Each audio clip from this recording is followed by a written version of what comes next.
Hello, hello, hello, hello, hello, hello, hello. Right, we're back. Back in business.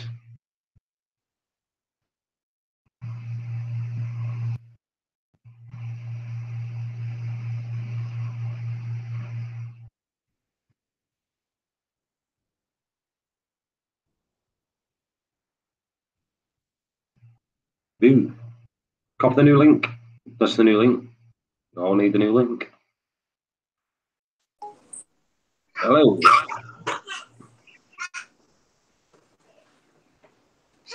And we're all flowing. 3 down, 7 spaces to go. Go Seymour. Get a space. They fill up fast. Premium spots. Hey, why did you start it back, Paul? I must have missed that. No, because it was running down anyway. Ah. I thought you were just being a bellend. Hey, I thought we started a fresh, a clean slate, and now you're doing it again. You got me told off my missus. Stop it. I thought you were just being a bellend or something. No.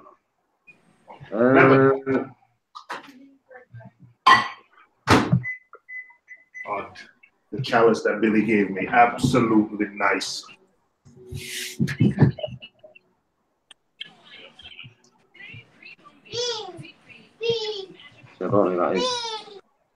Where's Sir Woody? We can't start the party doesn't start till the royal family.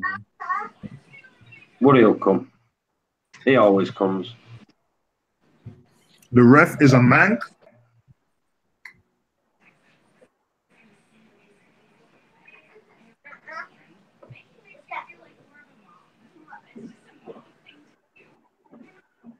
Oh shoot, man, you losing.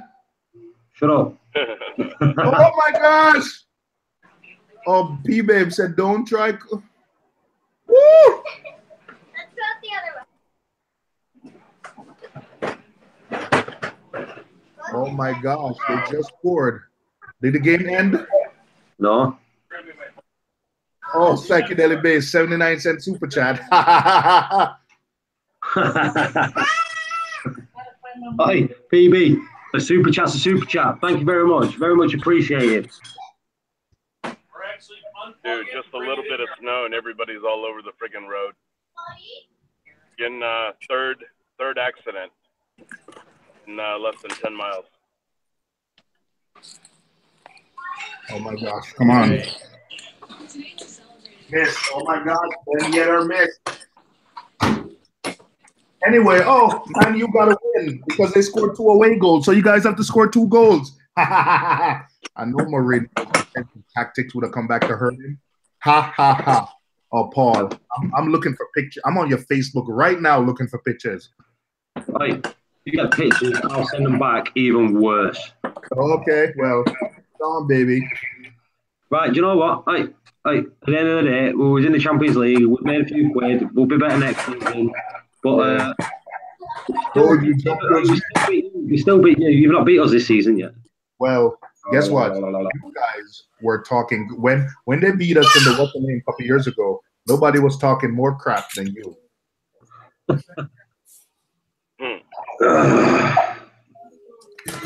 I don't care. Do you know why? I got a super chat P-Babe. Hey. So there you go. He's a bell end. Hey, Swansea. Hey, how you doing? Swansea's fine. I've never slated Swansea. Hey, all I've done is gone, congratulations to Swansea when they kicked your ass. Was it 5 goals? No, I'm positive it was 5. If I'm not mistaken. Lee, was it 5? 5 against who? Liverpool. Oh, the game is over. Bye-bye, Man United. Woohoo! Hey, yo.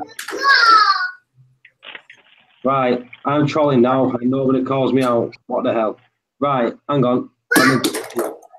Right. Who's in soccer? Yes, soccer.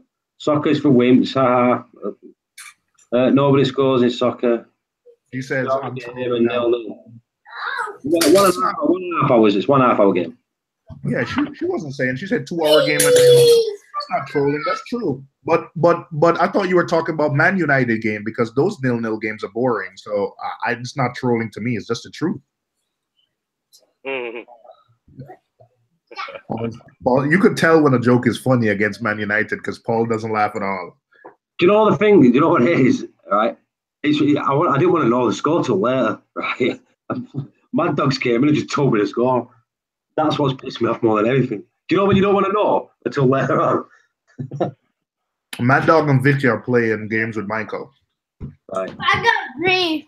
Mad Dogs is Christian, Manchester United lost. Huh? Yeah, they lost. Come. Oh, hang on a minute. Is it me or Seymour muted? Sorry about that. Nah. Don't involve the children. Don't involve the children. I Seymour, you muted. Seymour, you muted. No, they lost. They whoop whoop. Right. Do you want $10? Do you want $10? Just tell your dad Liverpool are rubbish. Who's your team? Man United. $20. Manchester United. Who's your team? Who's your team? Money talks, mate. Money talks. Who's your team? Liverpool. All right, high five. All right. Right. You know you don't get $20 now, don't you? Yeah, for listen, you can't. You gotta pay. He's worth at least 100. Not having it. Not having it. $2. Hey, that cheap? My wife says she'll take 2. To be a Man United fan? You know what, Miss Seymour? Just say that United are better than Liverpool, and I'll super chat you. You say it, this is over. He said, just say Man United are better than Liverpool. And super chat. Hey! All right, I'll be right back. You're causing marital troubles again, Paul. Yep. What are you talking about? Am I going to get blocked today? Oh, hang on, Hey, Daniel. guys. Hang on, Nick. There's Daniel Chan's here. We've got a Daniel Chan. Daniel, Nick's here now. We've got a Nick Chan and a Daniel Chan. So the whole Chan clan is here. Yeah, but we thought that it might have been your secret son, but he's shy to come on the camera, so we definitely know it's not. Hey, my wife's family name is Chan. Oh. There you go. The Chan clan. The Chan clan.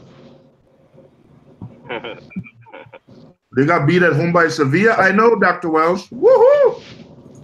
That's what Mourinho gets for going to what's the name and played 0-0. Wait, what? Man United lost. Yeah, but your missus likes United, so no one cares. He doesn't. He's just doing something to piss me off. Some whack team called Sevilla. No, my goodness! My team Oh, who's that screaming? The weekend. Hey, CJ. Hey, CJ, did you get your ready until? No, I'm just running one. Just running with the one? Yep. Has it definitely blown? That's what I was just going to ask. What'd you say? Has it definitely gone? Have you tried it again? Yeah, it's definitely gone. It's plugged up. It's gone. Nothing works. Not Hey, I powered didn't on. know if you was awake today or not. Yeah, it's fried back then. What'd you say? I didn't know if you was awake today or not. Yeah, I've been up. I've been at work and everything. Hey, CJ, you think the corals are suffering because you have one light? No, I turned it up to like 85% and put it at 20 inches. All right, cool. So 20 inches. So, I mean, I'm sure they're not very happy, but they're definitely not getting anything. You know what I'm saying? They're Seymour, are getting you something. just trying to cause trouble, Seymour? Like, oh, CJ, do you think your corals are happy? No, So, because hey, no. CJ, do you think you're going to lose this? Your stuff is going to start stripping? No. Man, you like... No. No, I actually was going to offer. He said he couldn't get a light off. I could get CJ a light within 2 days, so that's why I asked him. I could lend him an XR15 for a couple days, but it ain't that. Yeah, it ain't that serious. I thought you were just winding him up. No, he's probably gonna say no. I think they'll actually be fine until I get my other light. The way this is look how much light's hitting the tank from one of them. Yeah, that's what I thought he was gonna say. That's why I asked first, because CJ always says no to everything. So that's why I didn't straight up ask him. That's why I said, you think you're cool? so you knew he was going to say no. So He always says no. I just don't like bothering. I don't like people to have to bother with stuff, man. I got you. I just I'm deal with it. offering. It's never like that, man. If I offer, I would offer. It's not, I would offer to anybody who needs it. Yeah. CJ, what if this one died, then I would maybe take you up on it. Pelfrey, Right. if I had this one light on the JBJ, it would have been on. It would have been on like popcorn. Look at the spread of this light at 20 inches. No, that's crazy. The whole damn tank. Like that's don't make no sense. It's at like 80%. I can turn it up to 90, but I'm still running the AB Plus program, so it's more blue. But trust me, that thing's bright as hell. Hey, for me to get 2 XR15s and the GHL 2.1 doser, offset the cost of 2 Kessels, and the doser I have, I need $946.23. That's a pretty high damn number. Wow. But we can make it work, man. Come down to Louisville, man. We can definitely put you on the corner and we can get that in one night. Put you on the corner. I don't have that CJ hookup just yet. Trust me, I'll get you taken care of. You can just come down here and put one night of work in. But how bad you want those lights? Hey, I'm big. What are you willing to do? But this one, I'm getting ready to take the diffuser off of it. But when I had it unplugged all night and I hooked it up, the light turned red for a second. The fan acted like it was going to spin, and then it turned off again. So I don't know if there's a reset button or something on this, but it is. Yeah, there is actually. Well, I don't know on the XR15s, but I know on the XR30s there were. Mm-hmm. There was a factory reset on it. It's not a chance that them screws went into the fixture too far, is it?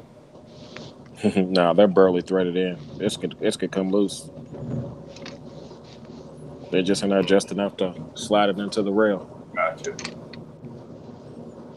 With the washers attaching. So I'm going to take this off and take the diffuser off and put the stock one back on. And call them tomorrow. I'm gonna take this to work with me tomorrow. That way I got all the serial number information and stuff, because I called them today and I didn't have anything to answer them. So right. Let me take this out. See, it's barely screwed in there. I could unscrew it with my finger. You said you already sold the Ocean Revives? They were sold when I bought the Radions.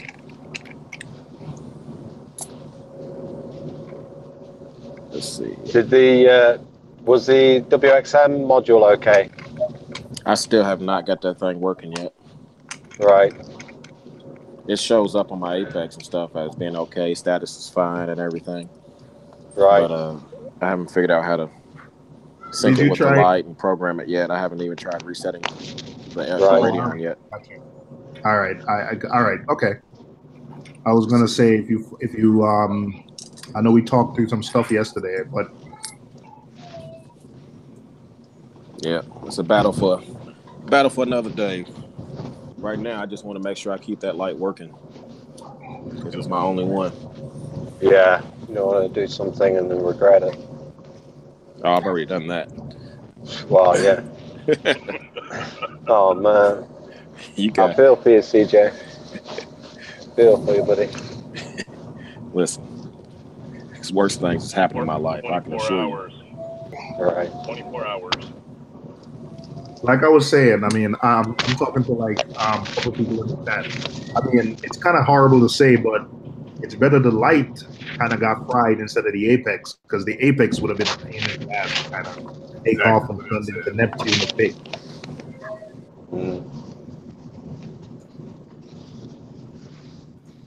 But that was a good discussion yesterday. I think I was listening to you all in the business came in last night, and that with all of the technologies, they should just like have their own, like a display port, like make their own plug.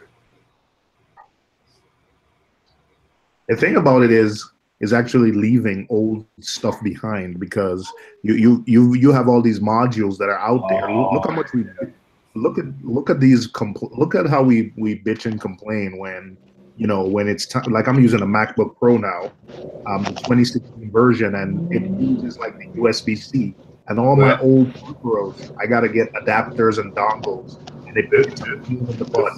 Imagine if for every Apex module you needed like an extra adapter, everything old you needed like a separate adapter. So, you know, a perfect example is how Trident won't work with the Apex Classic. I mean, I see both sides of it. You know, it's a little too late to go. We're not going to change the plugs, but it's still.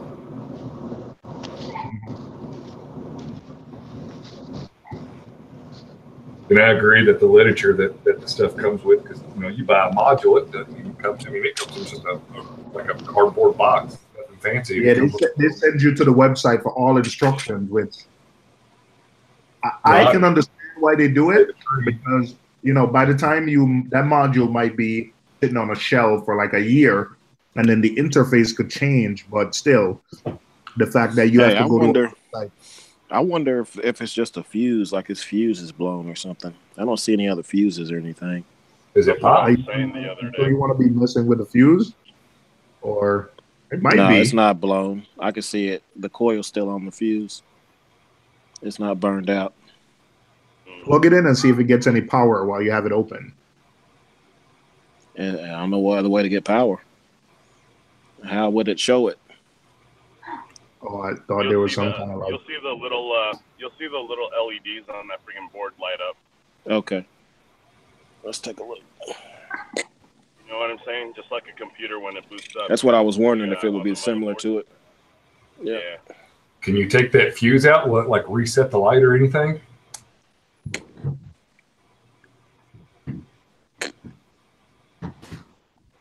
I would double. Nothing. Yeah, I would double check the freaking that little watch battery too inside.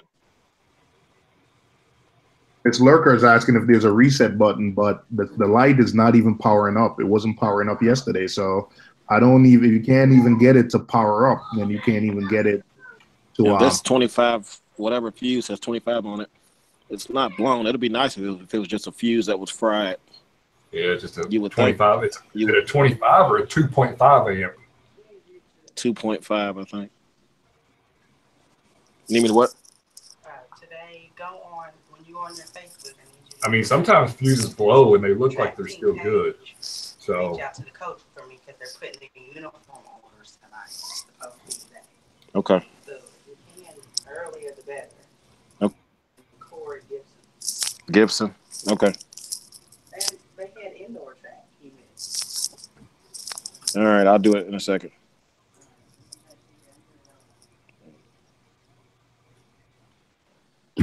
Paul, did you call me a bellend on my Facebook page, bro?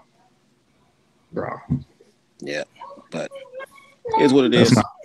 It doesn't smell like it's burnt, does it? It smells new. You know what I'm saying? You know how like a new board smells? Yeah. That burnt smells pretty distinctive, so. Yeah, it's not. I mean, the resistors, I don't see any black spots on the resistors or anything. Yeah, you don't see any browning? No. And the part it plugged into was right here. Yeah. So you would think it would be right by it. Yeah. This is the bottom of the board, though. If I took this off and seen the other side, it would probably show the whole story. But I'm not doing that. It's too much. I'm just going to take a look at it before I send it back. Let them deal with it. They'll send me another one. Yeah, I saw a problem like that on the XR15 Radeons just on Facebook 2 hours ago. And the lights on the top were flashing red and green. They just told him to reboot the system and do a new program on it. Yeah, see, mine just flashed red then turned off. Yeah. So I see this, I don't know if I can just reboot it by hooking it to the computer or something, maybe. I just looking at his Facebook comment here. It says, and just told the Echo Marines just told him to reboot Actually, it and you know what, do a new CJ? It might program. work. It might be sorry. I'm sorry to cut over you, but it might be worth doing because there is desktop software. So hook the software up and connect it to the computer and see if if there's a way to just flash it. I mean, it's worth since you have it there. You're not shipping it out tonight. It's worth trying. Yeah. Let's take a look.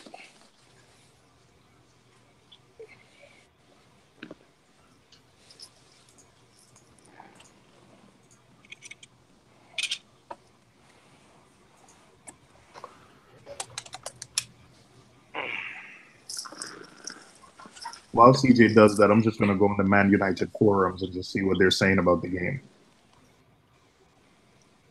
You said the game? Was it another soccer game? Oh yeah, Paul's team lost to a much weaker team, so Ruthless. You guys are ruthless. Where is he? He's hiding out. Hey, Paul, you all right, man? Hey, Woody, can you call him up and see if he's all right? We don't, Is get that him the on power some. supply there to the left? Is that the power supply to the light? Yeah. I wonder if it's the power supply fried. I've swapped both power supplies with both lights, and the other light came on perfect with both. Hey, Nick. Just reaching here. Hey, I understand. I feel you on the reach, man. That was one of the first thoughts I had. Hey, Nick, can you call Paul on the phone and make sure he's all right? Because he's muted and we haven't heard from him in a while. We're just a little concerned. All right. You're not concerned. You just he's crying. You just want to do him about the Manchester football match, right? I just want to make sure that he's okay, though. Oh wow! I know you're okay. Oh, you just called me a bellend. All right, we're good. He's good. Right, we can remove the watch. Seymour. He's been in the bath. Yeah, I'm just running a bath. I'm filling it up with tears of sadness. See, he'll wait till he's in the bath and then he'll call me. I didn't hear that, Nate. What you say? Nothing. You'll wait till you're in the bath and then you'll call me. All right, I'm going to rewind it, listen to what you said, and then I'm going to mock you. Hey, I'm opening my light box. Shall I let you guys see? Anyway, all right. So everyone knows that Nick Chan's a bellend now, so we're all good. just hooked it up. Now my computer's about to short out. Let's see.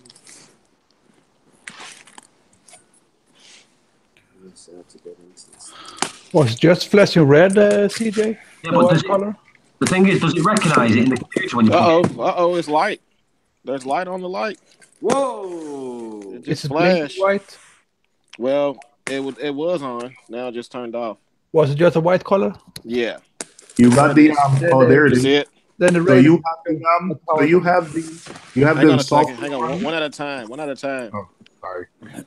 Yeah, the software should be on there. It should be on the computer. A firmware update. So maybe I can reset this thing. Yeah, do a firmware update on it. You got power. Yeah, there is. I got power to it. There is a desktop. There's desktop software. So there is desktop software. So you can download the EcoSmart Live desktop software for your computer and then see if it can read the light and publish the latest firmware to it. So I can't use the EcoSmart Live website to do it? No. Connection manager and stuff. Yeah, you can't use the website. There is there's local software that you can download. And okay. Yeah. .exe Let me look it up. It's an execute. What's it called? Ecotech. I'm searching.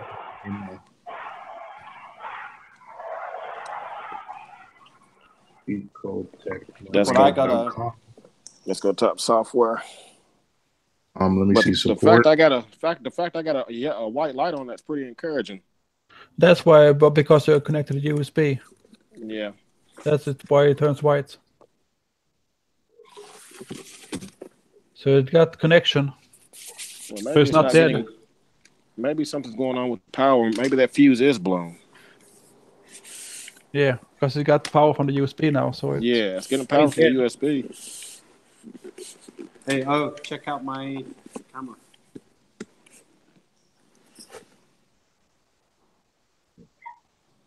somebody's unboxing new lights. Yeah, me.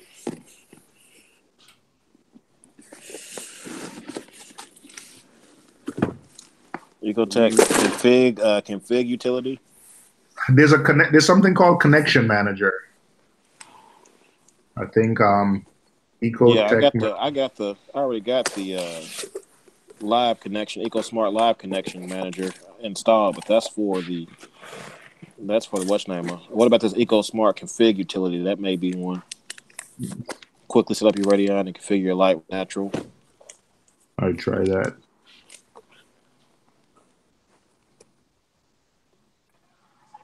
Hey, Hey, cuz. Yeah. Hey, cuz. You're gonna drop those on the bays, right? The coral bays. I'm not sure yet. This is one of the first ones off the production run, so I'm gonna test it out first and see what it can do.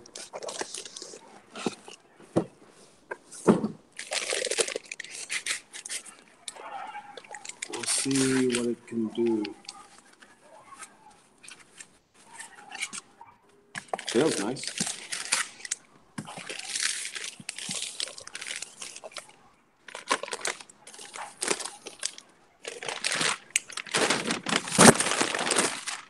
Woohoo! Ooh. Look at that. Looks nice. That's nice light. Is that new orbit light? I mean, not the orbit, the Orphic. The new ocean. Yeah. So he sent me a demo, but it's all like metal finished. It's nice. The acrylic's really nice. Yeah, it's cast acrylic. Yeah. If you can see.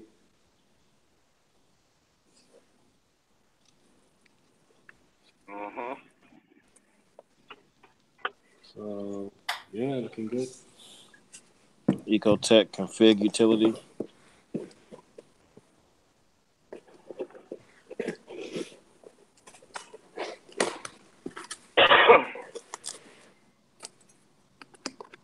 Meanwhile, driver. Bit of snow and everybody's like all over the road again.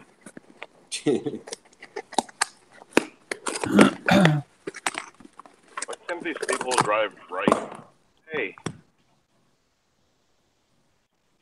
Oh man, he didn't send me a UK plug. All right, so it's some kind of config utility. We'll find it. We'll see if this is it. Yeah. Do you run the radios with the USB cord on? Yeah, I got it hooked to the core right now. Yeah, but I mean, when they got the power on, do you have the No. USB also on? No. No. Because it said on that can be a problem if you have the USB cord and you try to power it up.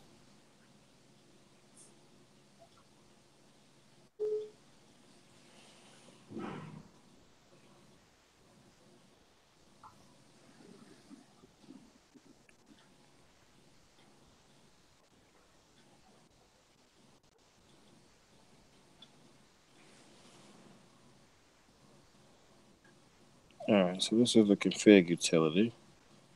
Let's open this up.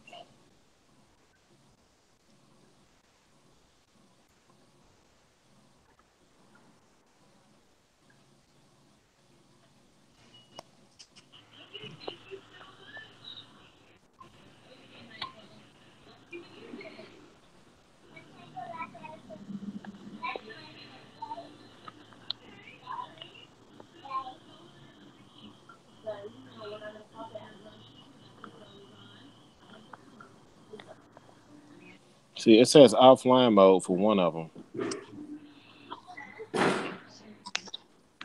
Oh, it says, okay. No, I don't want to be offline mode. I had a hard time with that too, CJ, setting up my Reef link and my Radeon. Yeah. They don't make it. They don't.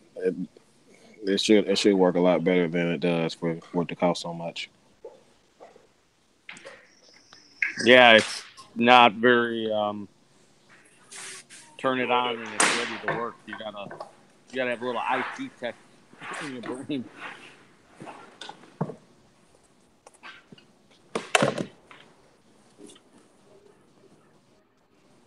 Powerball's at 420 million. What'd you say? Powerball, 420 really? million. Yep. Nobody won it last time.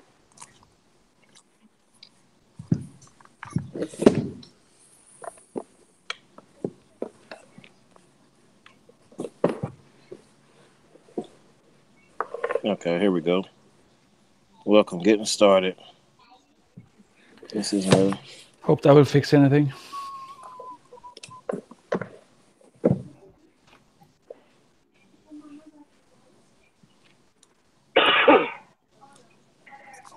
Errors on the page. That ain't no good. You got a Reef link, CJ? No. Wait a second. Did Dave just hide Austin Aquarium because he said hi to Haley? Boom. Boom. Really? Boom. Somebody All he said was hi. He said hi, Haley, with like some, with some kissy faces. Hey, Haley. Dave said, oops. Did he say hi, gorgeous? Whoa, bang. That's bright. Wow. Holy crap. That's bright. Wow. That's freaking bright. Back out that power meter, bro. Oh, man. The whole damn thing looks like it's glowing. Yep. Yeah. Hey, Nick, you on it, bud? So don't look into it directly. No, I'm not looking into it. I did that before with the castles.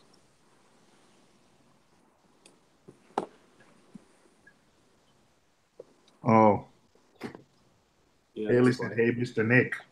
Hello. Nick Sniff. He said it was in his pocket. Yes, it was, Dave. Yes, it was in your pocket.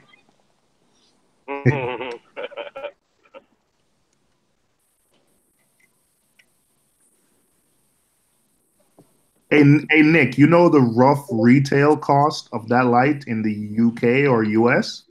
Yes. $1 million. $1 million. $1 million. But for you, I do a very good price. What is it? You think like $3.99, $4.99? I think in the US it's gonna be about $550. What? Yeah. Oh man, you gotta give me some par read.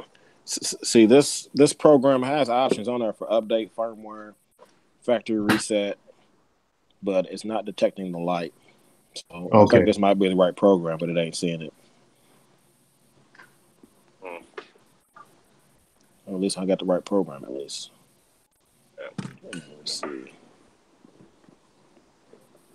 Yeah, I'll restart the computer, see if maybe it'll see it, just in case. If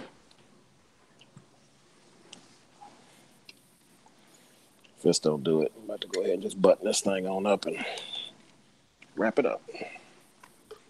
So you can tell I'm not a YouTuber. I'm doing like a world exclusive on this light.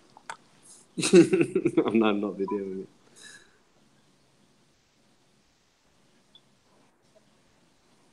Then you are a YouTuber.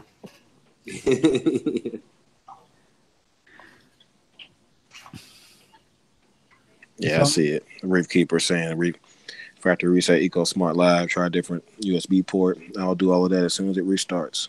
Yeah.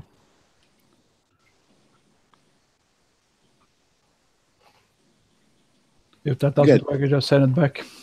Yeah, I'm probably going to send it back. But the factory reset is how you get it to connect to the WXM as well, from what I've read. Yeah, you said on the homepage you have to do a factory reset if you have problems. Mm-hmm.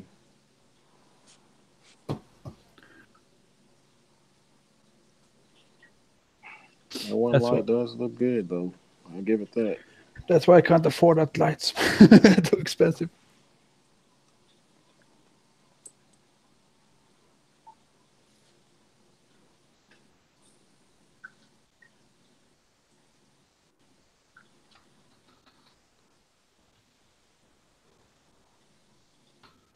This one Baden light here, it's about $1,200.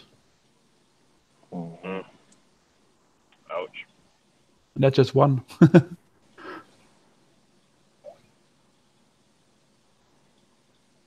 Miss Reefer Fox says she wants to look at the light that works. So Nick, let's see some more of the lights, man. Let's see some par numbers and everything. I haven't got a par meter. I'm just installing the app so that I can play with it. Feed it with your Don't you have finger. the C? Don't you have the Sinai? He said, The C9? "You have a Senai, man. You have a seeing eye. I have a C9. Let Paul come over with his Senai and or get some par numbers, man. I've And got a get Senai here. You should hear how they actually pronounced it over here. Like the guys who actually had it, they called it the Sinai, and I'm like The C9. I was like, okay, whatever. Sinai, Sinai, same shite. Yeah, I've got one. I've got a Senai. Brand new in a box. I haven't opened it yet. Yours has the part meter though, right? The new one. The Senai, yeah, it has the per calculator on it as well. Yeah. It's the same one that Michael has, right? Right. Yeah, exactly the same one. I'm thinking about buying the new C9 when it comes out with the KH meter. I've got an Alcatronic on order. And that one I can't afford. That's a grand. You can get that one. Yeah. I know the guy who developed it, so I can't get any cheaper for that. Oh, of course, we were talking earlier, right? Yeah. Right, let me try and pair this. So it cost me a grand. Yep.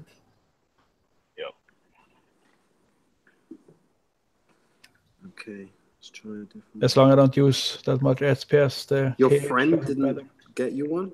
No. Wow. Incorrect pin or passkey. So how do I know what passkey is? That's not much use. I showed my wife your cabinet. She was impressed.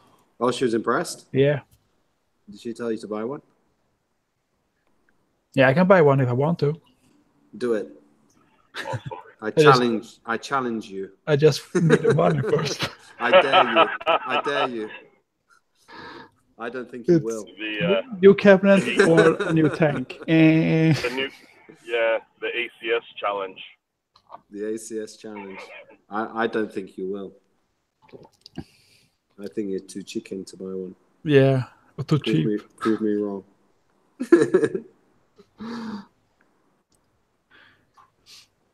I will do your mail when I know which tank I'm going to get so you can see what the cabinet will cost. Yeah, for sure. Yeah. I can do you a tank and a cabinet. I don't think you can do a tank for that price. I get it. For the price you get? Yeah. Oh, you get a good price on the tank? Yeah, let's see what it is in pounds. We'll see here. I get a price for a tank, sump, cabinet, and it cost me 1,750 pounds. What size? It's 600 liters. 600 liters? 1,600. Wow. That's really cheap. Yeah. And they even ship it for that price. Wow. Yeah, that's really good. Yeah, you must know people. No, Ooh, that's let's see a what we can do. big company in Poland does it.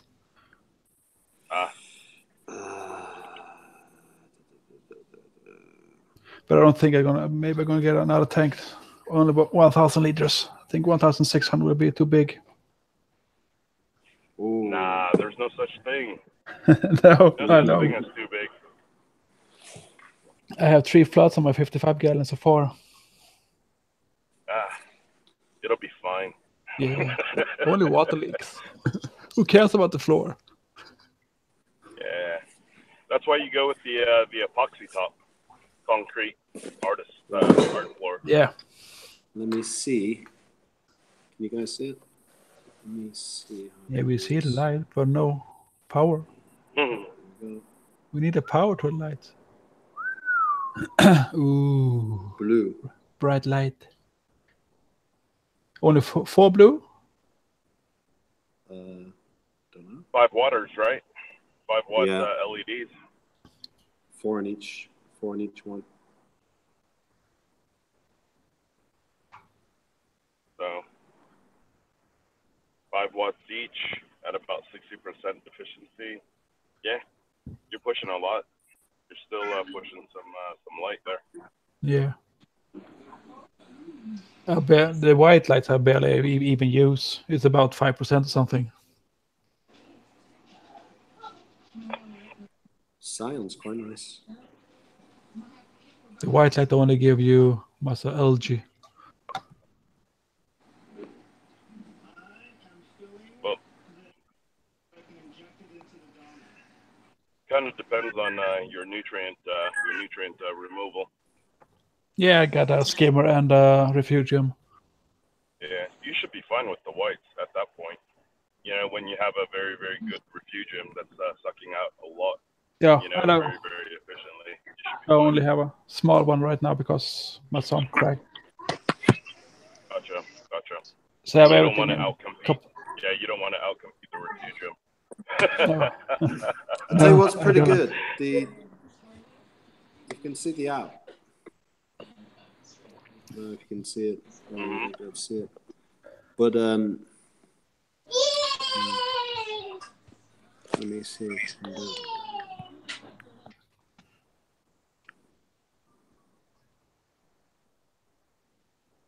It's telling me the temperature the light's running at.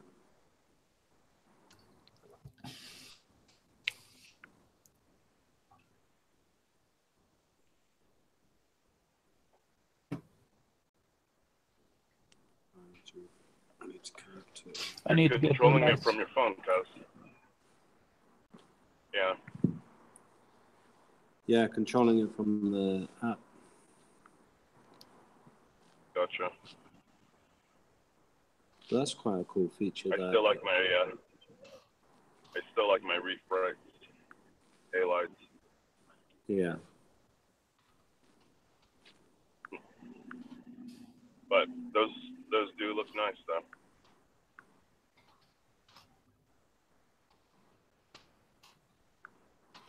How thick is the profile? I'm not sure. About an inch Not and a sure. half thick. Have a look. It's not very thick at all.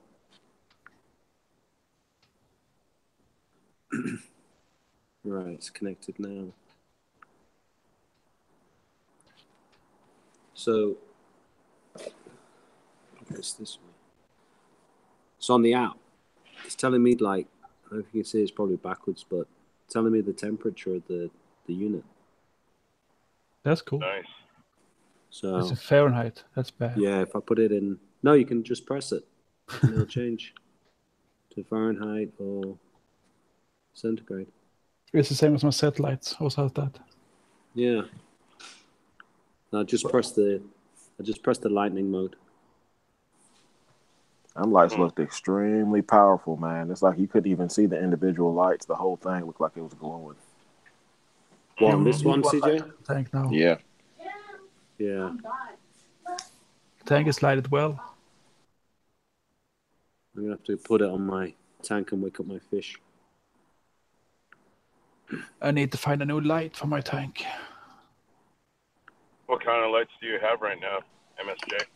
I have a satellite. Zeta T 6600. Does that Yeah. Yeah.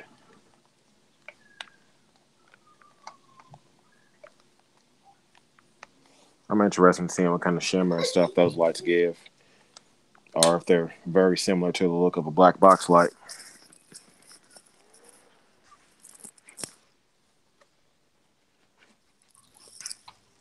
Well, these ones, Yeah. CJ, these ones. Yep. I'll tell you what, the app is good. I'm just playing around with the app, and it's really well laid out. Like, I've not seen it laid out like this before. So you can just hit the it's intuitive. climatization, and it's So that is good. I like that.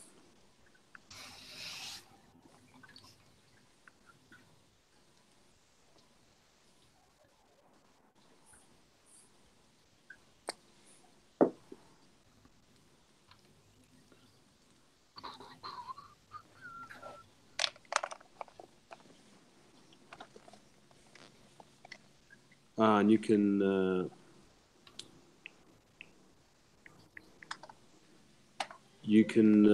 slide the sliders, or you can just click and put in the number as well, which is good.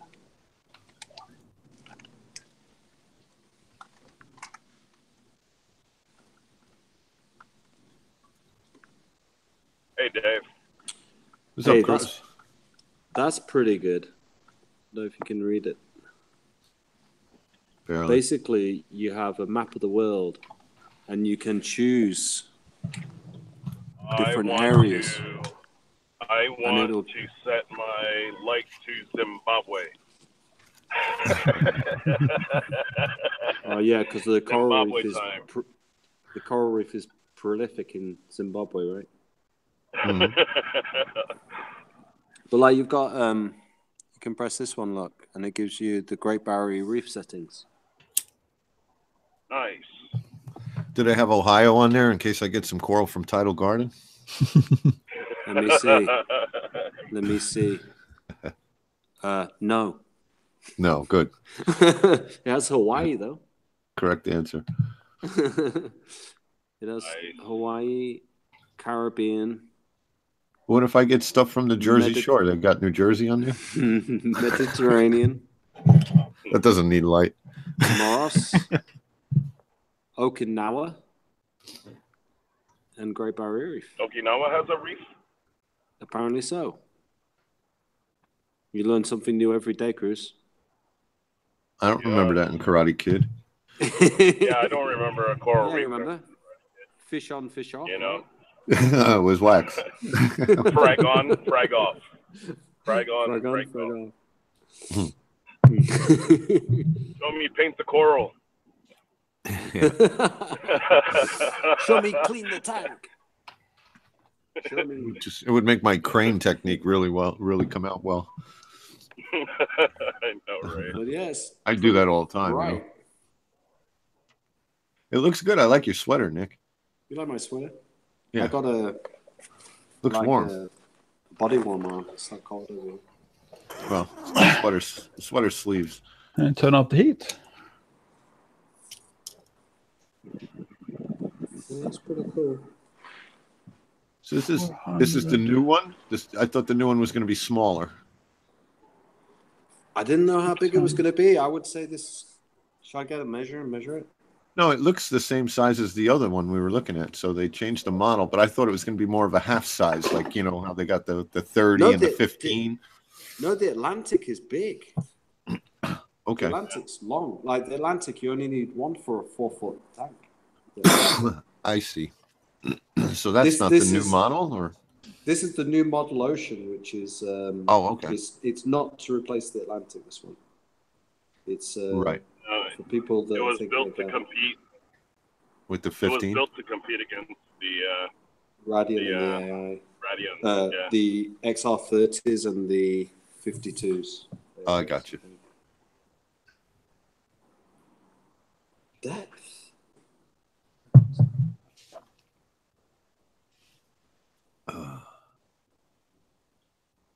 So you can set the depth of your tank with it, and it'll adjust the light to the depth of your tank. That's cool. Sounds like a great app. Is it available for Android and iPhone? Yeah, you can download the app now and play around with it. Oh. It's available now, the app. Orphic Ocean app. I just put in and I found it. Mm-hmm. How do I sign into your light?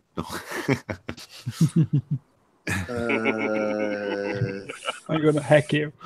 There is actually a demo light that Oprah signed me into, and he said you're playing with the light in the office now. Oh, cool. I think there is a way to do that. That thing's probably on thunderstorm 24/7. Yeah, scaring all his fish. Actually, I still have the login for that. Shall I hand it out? Everybody can do it.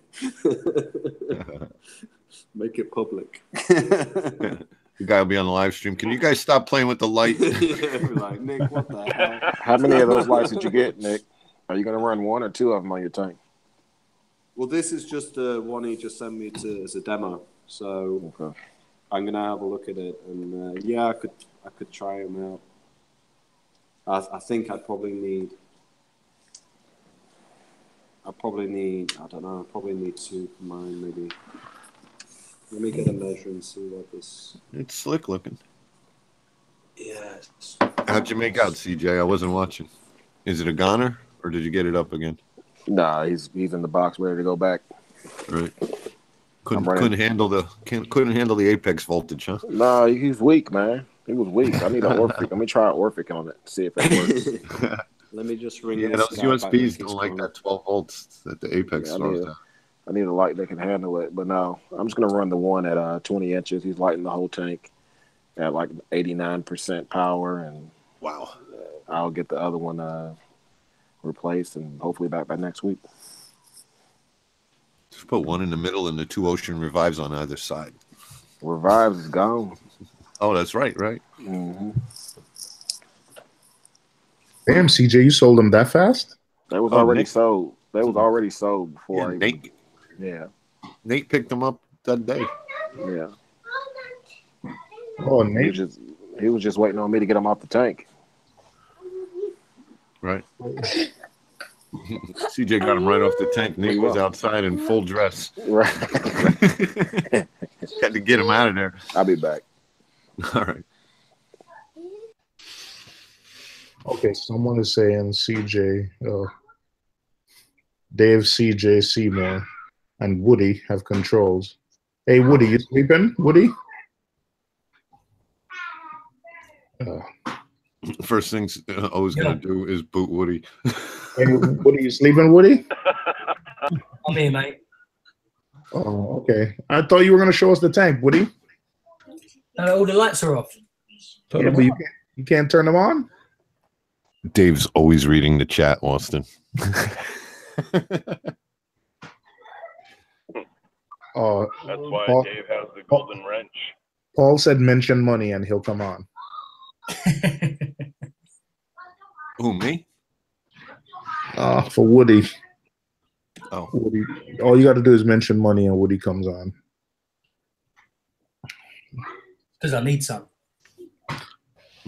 Well, everybody got their word. Who's got one? Triton. Yep. Billy Pipes has one. Alexa. Apex. T5 for. Where's Billy Pipes? T5. All right, I'm back. Oh, wrong guy. What happened? I said T5 3 times and you showed up. That's messed up. That's supposed to be Billy Pipes. Am I supposed to have a big pipe in my hand? I don't know about that.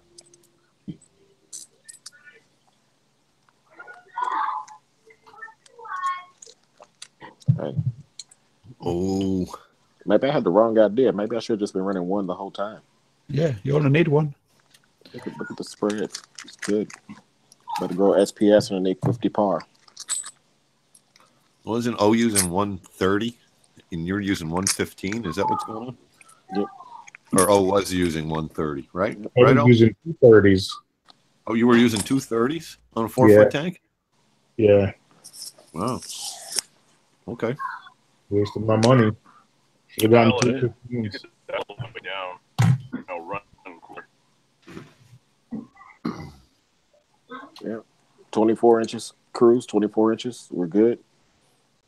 Yeah, no. It'll keep things going.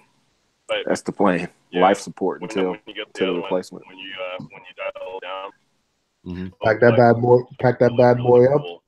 Get her ready to ship tomorrow. Take it to work. Prepare a Yeah. FedEx, UPS. He's already in the box. He's in the box, ready to go. Nice. Yeah. And, nice. Does that mean you're going to the post office? No. Nope. Not yet. But when I do, I'm shipping out 2 lights, baby. I probably ain't gonna have time to go till Thursday, honestly. Post office closes too soon. I'm just playing at this point. I wish I was. I'm going to friggin' FedEx right now too. I'm going to FedEx right now.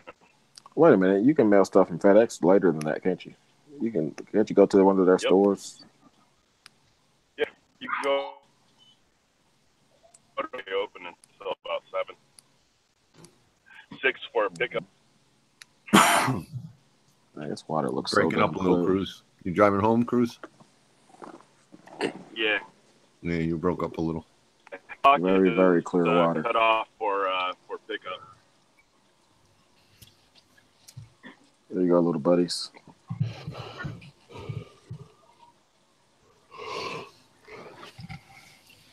Okay, let's get something to eat. Yeah. Can you dial it up to about 85? Yep, that's what it sounded like. 89 actually. 89. All right, cool. But I got it up at like 20, 22 inches, something like that, to try to get the whole cone of light over the tank somehow. It's not much on the edges, but it's not darkness. Did you remove the diffuser? Nope, I didn't. I can. Let me see what kind of difference that makes. It's about 15% I would, par. for the time being, just to, yeah. I don't know what it Because does. it would knock it down about with the diffuser. You're going to get a lot of bounce back from the diffuser lens. Diffuser is I off. just don't want your light running hot. Yeah, I just don't. Yeah, you're right. That lens is hot. All right, You so know what that's I'm saying? no. Yep, that's no diffuser. Diffuser's off.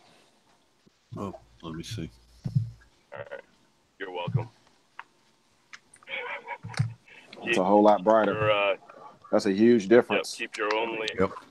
Keep your only. Damn, that's a huge difference. Light from. Wow. It's going to be a little rough The sitting more on the air couch that you staring at have- that. That looks all right, that, CJ. Yeah. You know, the funny thing was, it's like the diffuser, just like everything else, is just blocking the white light and letting the blue through. When I took the diffuser off, now it don't look as blue. Right. There you go. So the diffusers seem like they screw up the spectrum. A Well, little Don't bit. they screw up? Getting what you think you're getting when you program it. Then. Yeah. They do mess around and they do absorb. Remember, whatever passes through, like say glass, right? A glass lens. There's, whatever strikes on the other freaking glass, the light. Yeah, can we get a different view?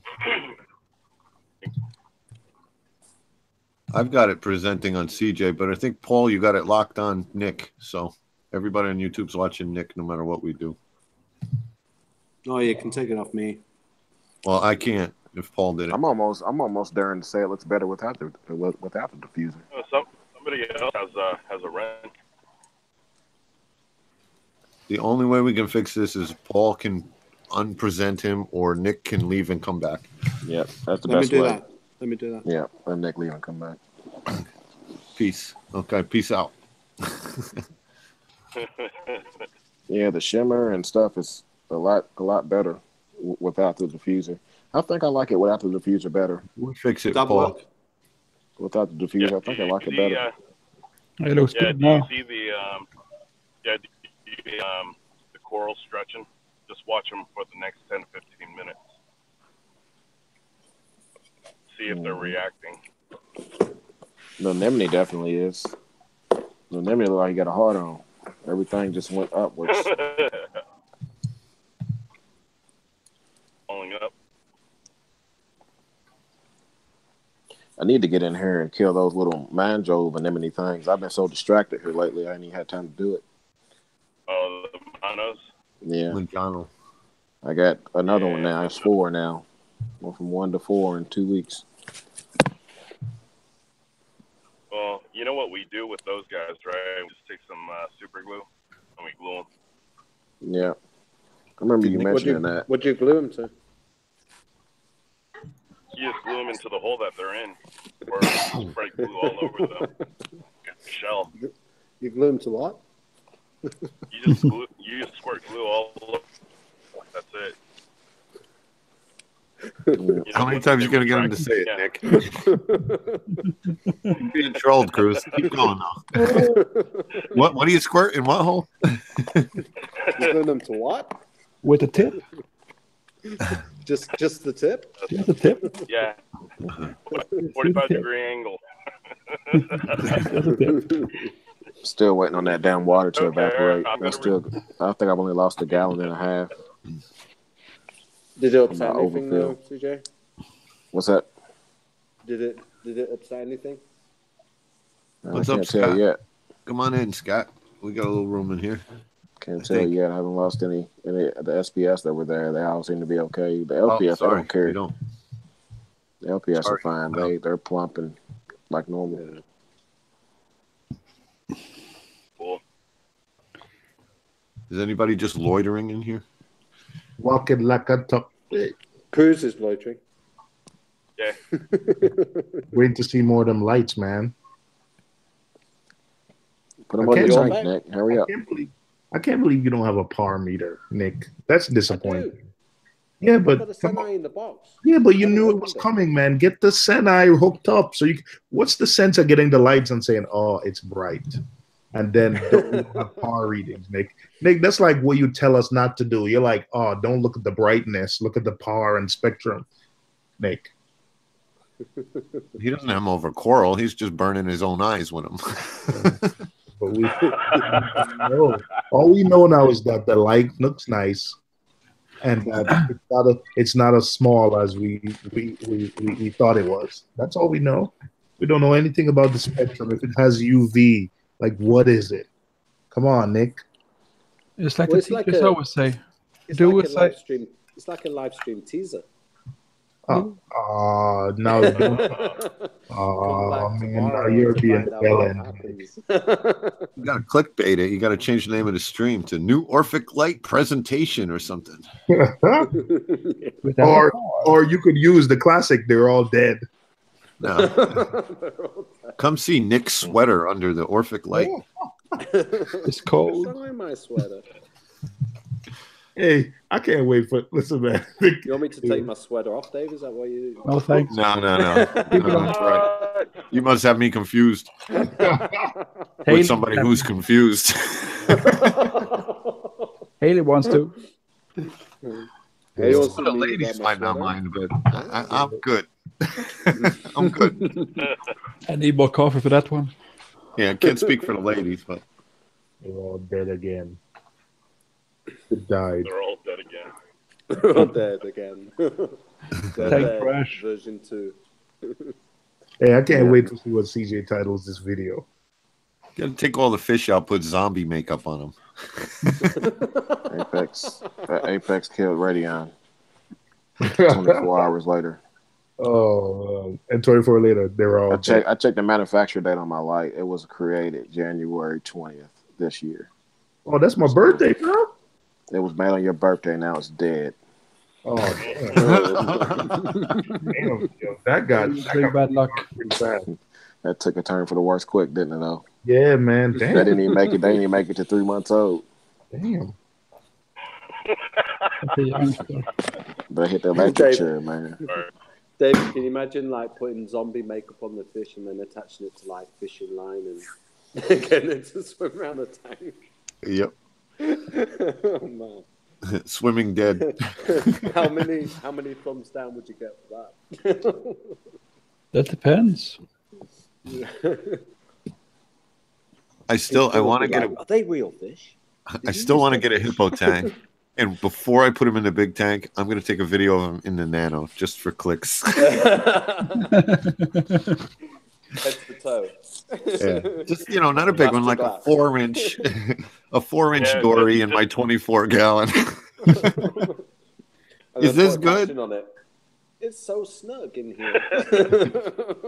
It gets boring. You can move. Dory in a nano tank. I saw the movie. Dory wouldn't remember she was in the ocean anyway, so it's okay. They say, Dory, how to keep a hippo tank in a nano tank. That's right. I was thinking about doing it just to get a reaction from it. I'll probably get 1,000 clicks you guys the first are thinking hour. too small. You guys are thinking too small. Oh, I got beaten up because I have a dory in a 55-gallon. Barracuda in a 20 long. Folded in half. Yeah. With the mouth sticking out of tank. Yeah, he's wet. What are you worried about? He's dead. Just splash him with water. Is water wet? It's all right. I have water marine pure balls in there.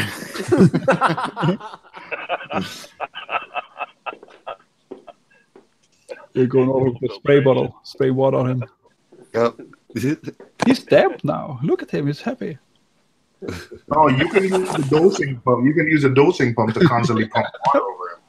That's right. Yeah, and put some Triton on as well, ayo. Yeah, sprinkle him with Triton. Yeah, dosing with Triton. I think Mo goes to sleep going. Well, I mean, you could always moisten the miracle mud too. You can moisten the miracle mud and roll them around in it. Remineralization. That's a health treat. DC said water is not wet. DC, go get a hamburger or something. You're losing it. DC needs his pink gloves. You need some protein. Stop eating the greens. Eat the meat. If you don't eat your meat, you can't have any pudding. No, fuck that. The meat before pudding or pudding before meat. Pink Floyd said you gotta have the meat first. Hey, I don't quite understand it, but we got to get this WXM working. Wait, what's up? We got to get this WXM working, man. You got it working? No, we got to get it working. Me and you, man. I need you to get it working for me. All right, cool. Just washing some dishes, all right, man? Oh, you fine. We ain't got to do it yet. We can do it tomorrow or Thursday. You know when I Tech said Talk. I had the app for the Orphic for their factory unit, I just messed around with it by mistake. So I don't know what I've done.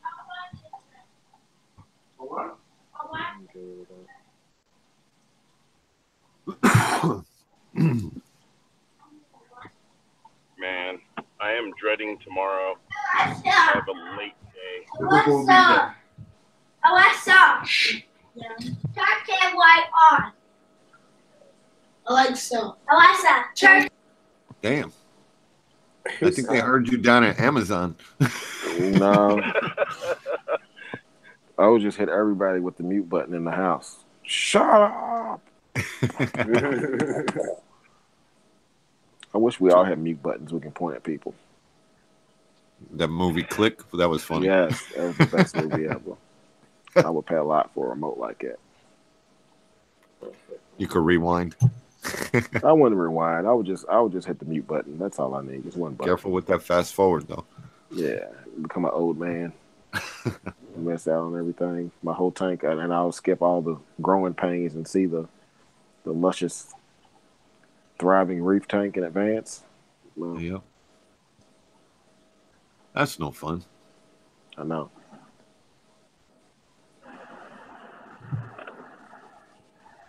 Who's Alexa in? You got to cool it now. You got to cool it now. You unmuted Dave's Alexa. You got Dave's to Alexa. cool it now. You got to cool it now. Is that O? Of course. Yeah, Isabel in. It's a oh my god.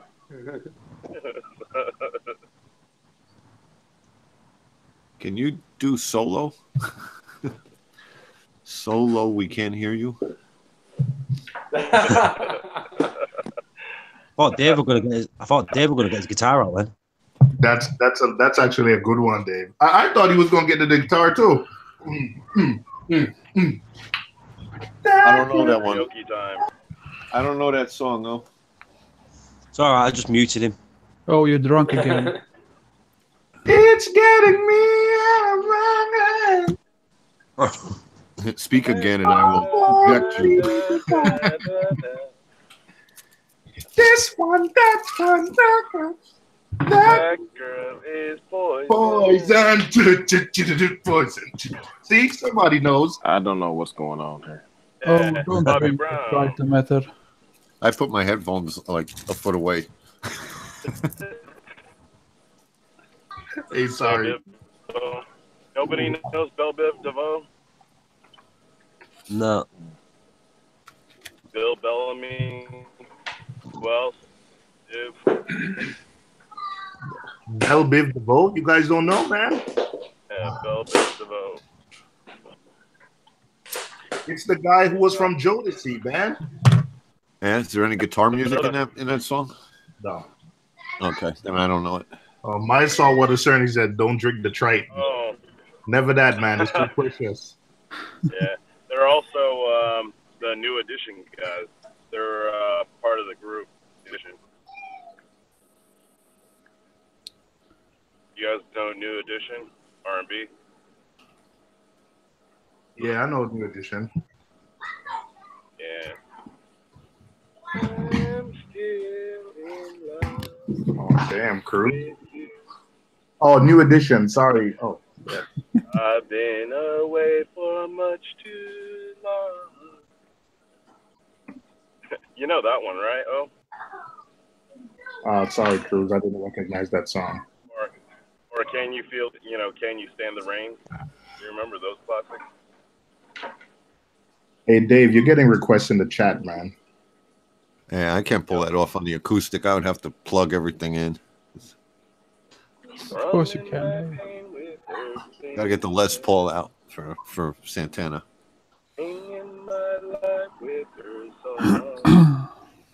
Did Paul only come back for that 1 second and then leave? He's in the tub. Or he's in the bath. Depending on where you're at in the world. You need a scrubbing.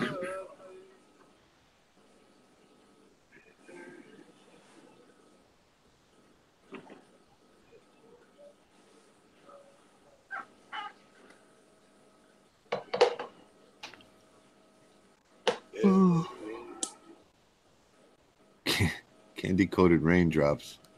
All right, Austin.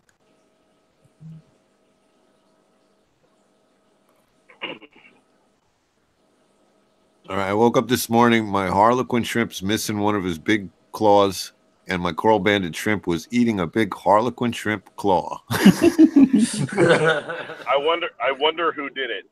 I wonder what happened. I was thinking, well, did the wrasse knock it off, and then the banded shrimp got it? No, I think he needs to be evicted.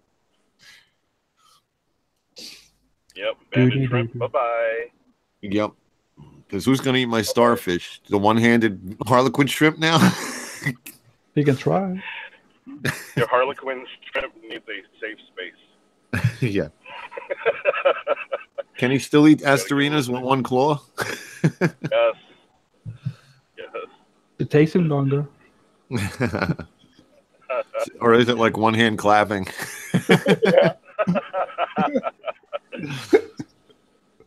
Oh, God, I'm getting tired.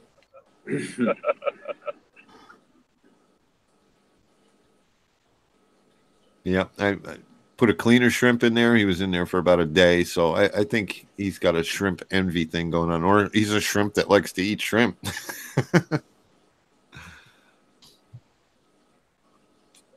My shrimp are playing nice, as long as I feed them. Yep.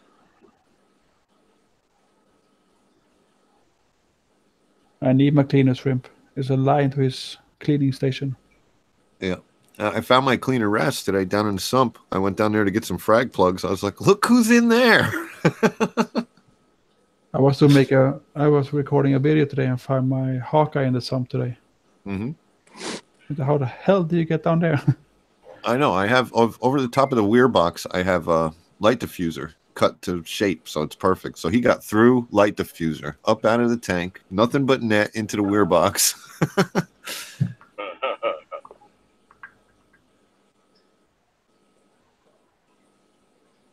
I'm glad he's still there. I thought I would have to go get another one. Imagine if you did, and you have two. Yep. Because he does good work. I mean, you know, I put him in the tank. He was in there 5 minutes, and the fox face was like, "Get over here." Oh, yeah.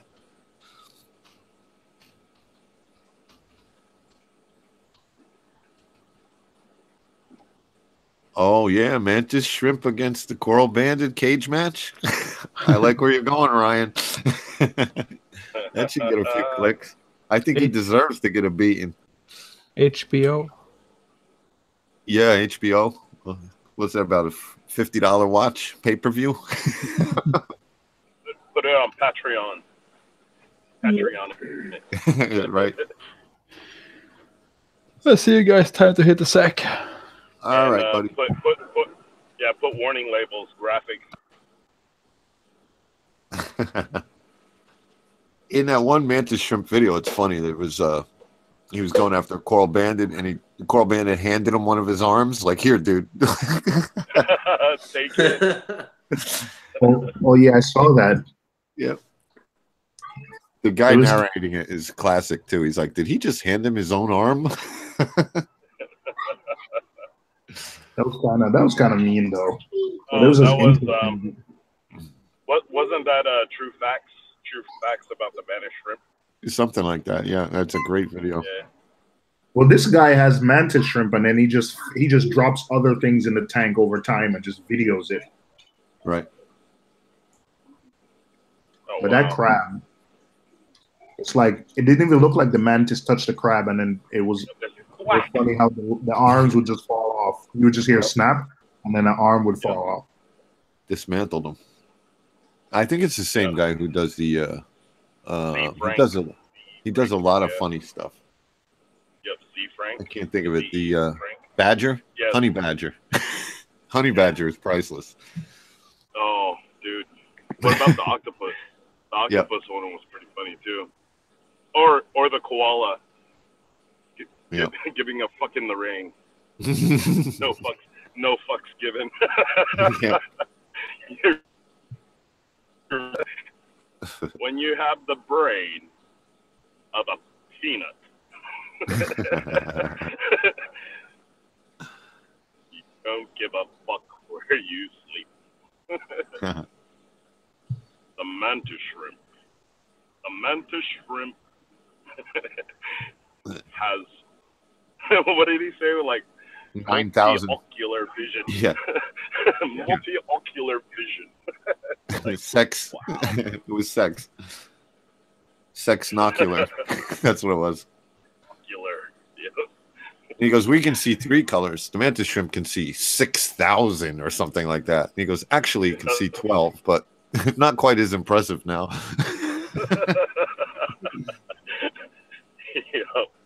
Oh, man. But they are really cool. I got that little guy in the sump, and every time I'm looking for him, he already found me. You know? Yep. Once that friggin' Easter tip hits the water, he's there. Yep. Oh, he knows I'm coming before I'm there with those eyes. Really? Wow. Because he can see 12 colors. Well, he's got the ability to look 2 different directions at the same time, too. They are so cool. Like the peacock mantis shrimps, they're really pretty. Yeah. I got to get him into the other tank, but I got to get it connected because the parameters in that tank are all over the place without an ATO. And yep. Once it's all connected, it'll be fine. I got Kenya trees that aren't opening in the other tank, so I don't think I should put anything else in there.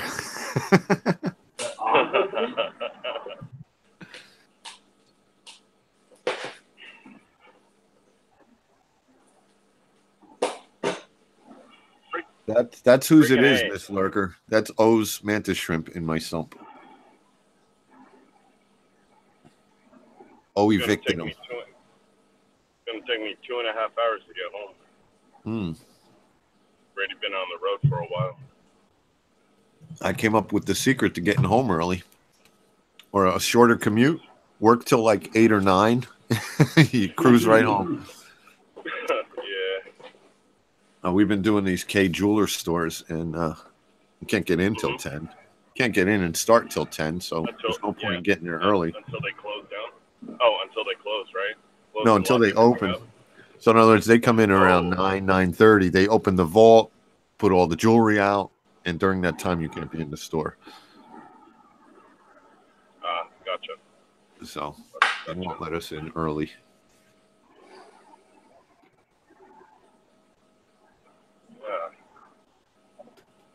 Wow, the roads are slick. 32 degrees. And it's freaking icing over. Holy crap. Thank God for all-wheel drive. Speed up a little bit more. Yep, our storm was a bust. Yeah? We got about an inch of What snow happened? on the cars and lawns, and that was it. We got 2 inches today.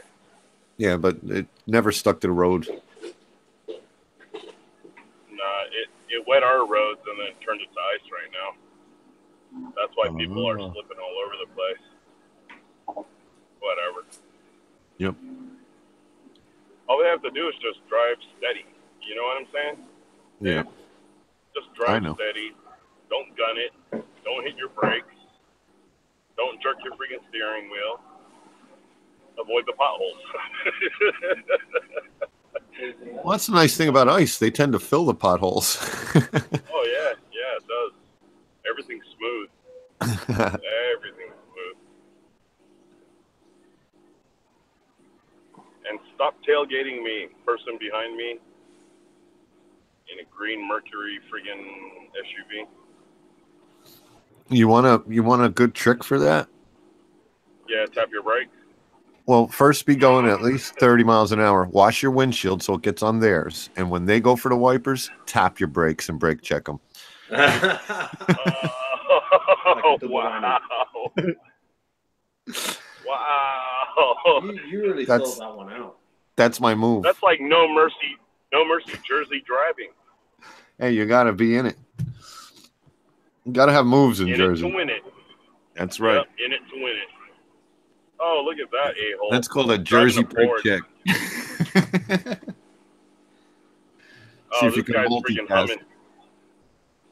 And the temperature just dropped to 30 degrees, baby. Freezing. Yep. So, right there at the cusp. And he's driving one of those freaking, like the Ford, what is it called? It's almost like that work truck. Like the work van. It's tall and white. Well, they come in different colors, I imagine. Transit Connect? I mean, the fleet ones. You know, Transit the Connect? Ford. The big transits? Yeah, something. Yeah. Yep. The tall ones. Looks like a freaking retarded van. Yeah. Yeah, he's sliding all over. Like the Dodge Sprinter. Yeah. Or the Mercedes one has one too. Well, yeah, they're one and the same. Really? Yeah, because it used to be Dodge, and it was owned by Mercedes. Now you have to get the Sprinter through Mercedes, and Dodge came out with that horrible-looking van with that ugly front end. Yeah. I don't even know what that thing's called. Yeah. Oh, that is the worst-looking thing. But at work, we have the Nissan NV van. Yeah. Beautiful, beautiful van. Rides like a Cadillac. And it's square inside. It's not rounded like, every other van. You can actually put boxes on the top shelf. More room. Yeah. Yep, more room. So it came with a shelf kit and a cage, but we had to take the cage out because it has reclining seats, so you can't have a cage there. Yeah, must have the reclining seat. Yeah, we used to have the Wind Stars and the Aero Stars back in the day with the Johnson Control. The Johnson Control minivans, and we used to freaking load those suckers up. We had all our freaking tools, cages. It was pretty nice though. Yeah. I had like 0 mileage on my freaking car, on my personal car. Mm-hmm. Because if I had to run to the store, I'd take the van. I'd take the work van. Yeah. When I worked at ADT, we went through just about everything. My favorite was the Ford Ranger with a cap, because you didn't hear stuff rattling around while you were driving. Yeah. You know.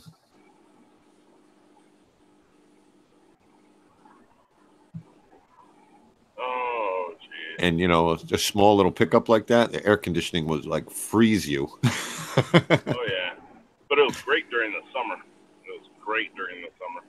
Oh yeah, that's what I'm saying. Yep. You didn't have to cool or heat the whole van. It's just a little, passenger area. Cab. Yeah. Like I told you, 30 degrees, and people are already hitting their freaking brakes because they're slipping. Yep. Dorks. Well, some people think because they have 4-wheel drive, they're invincible. But guess what? All cars have 4-wheel brake. So. Yep. If you've got to stop, you've got to stop. You've got the same chances. Mm-hmm. Yep. Go the speed limit. You know what I'm saying? When the weather's bad. Yeah. The speed limit's for is when weather's bad. The maximum speed that you could, that you should go. Yeah, we have electronic signs on the turnpike, and they actually drop the speed down, when it's bad weather. Yep. I am going to let this lady pass. They are on my butt. Wave hi to them when they're in a ditch as you pass them later. Yeah, he has a Mariner. Yeah, freaking old Mercury Mariners.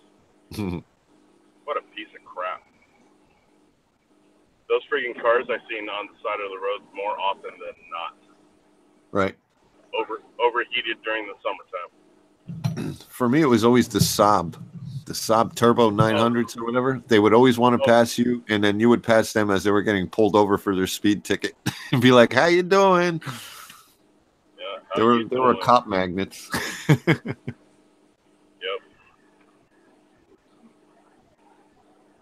Nice car. The guy who's driving this one looks like a douche. douche.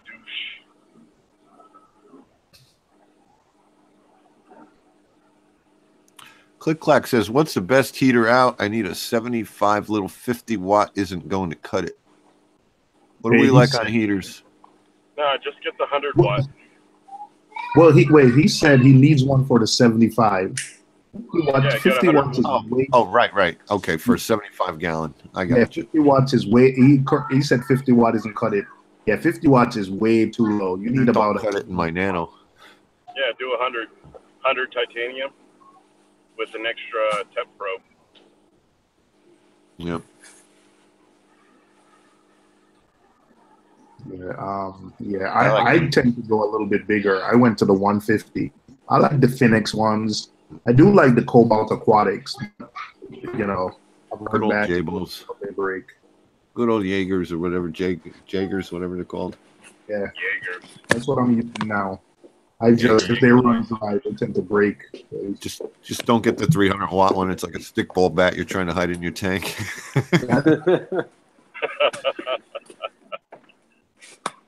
That thing is huge. It is. I have 200 watt now. They're the cheapest, most reliable, I think. I have the 150 watt now on. That thing is 13 inches high. Yeah. Well, that 300 watts, like what, 22 inches long or something? It's crazy. That's why it's in my tank. It doesn't fit in my sump. You get two smaller ones. Yeah, two small 100 watt or 150 watt. Because, yeah, those E times, they're so big. The Phoenix is small, nice and small. I don't mind it in the back of the tank, though. And also, you know, if the return pump quits, the tank's still warm. There's a lady that friggin' passed me up, and she friggin' slid.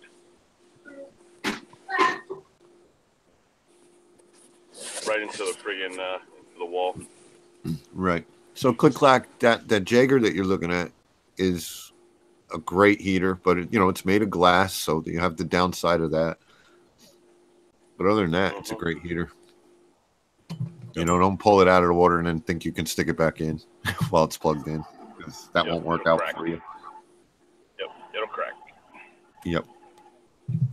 I mean, that's not good for any heater. I don't care what it's made out of, but it will burn itself out if it's not in water. But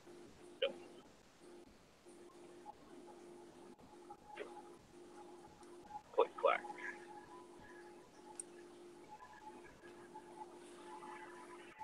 Even if I make them, I mean, I have two heaters on hand. One when I'm mixing up like water changes. But even if I screw up and I think the heater ran dry for like a minute or so, I don't put it back in the tank. I don't. I tend to just swap it. I'll swap it and use it for the water change station, but I can't have a heater blow up or, you know, in my tank. I'd rather have it blow up in like the water change water. Yeah. I have a crappy Petco pump that I used to mix my water, and it heats the bucket to 80 degrees every time. Wow. Wow. That's more than what a mag would eat. Yep. It's like their crappy version of a mag drive pump. Comes with all the attachments. You know, I needed it when I needed it, so I went to Petco and got it. Wasn't expensive. I was like, wow, it heats the water too. This is great for water change. That was the quiet one, right? The quiet one research pump. No, it's their own brand, whatever their own brand is. Gotcha. Yeah, it's about $25 or something like that.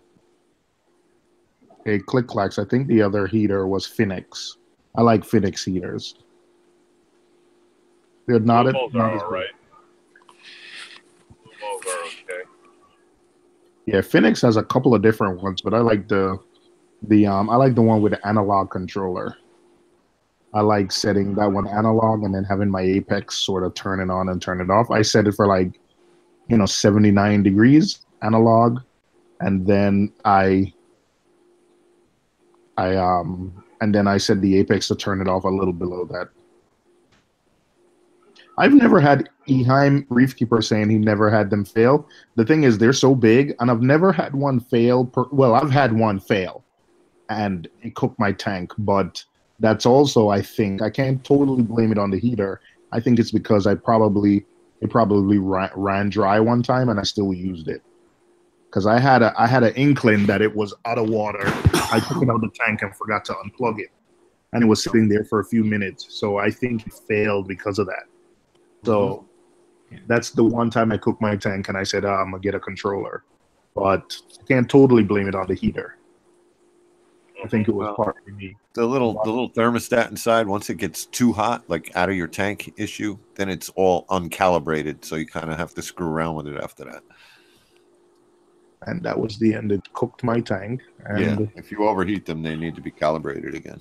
Yep, cooked my tank, and that was the end of my tank. And but the one I have now, that thing is huge. I am gonna buy heaters next winter, and I'm not getting any. The only place I could fit this thing is in my overflow because it's so big. The Hey, what do you think about getting multiple smaller ones? I have thought about it. 275s. Where it's like a two-stage heating. You know what? To be honest, Cruz, if I don't use a heater, my apartment is that warm that if I don't use a heater, my tank would probably stay around 74, 75 degrees. So if my heater fails, unless it's like really cold, like one of those cold fronts, I don't think it's that bad. But yeah, I'm gonna get 2 smaller heaters next year. To something that I can put in the sump. I want something that fits in the sump. So I am gonna get new heaters next year, and I want 2 smaller ones. See, the ones that we used were the flu balls, the digitals. They do pretty good. They have full cages around them. Yeah. Those work pretty well.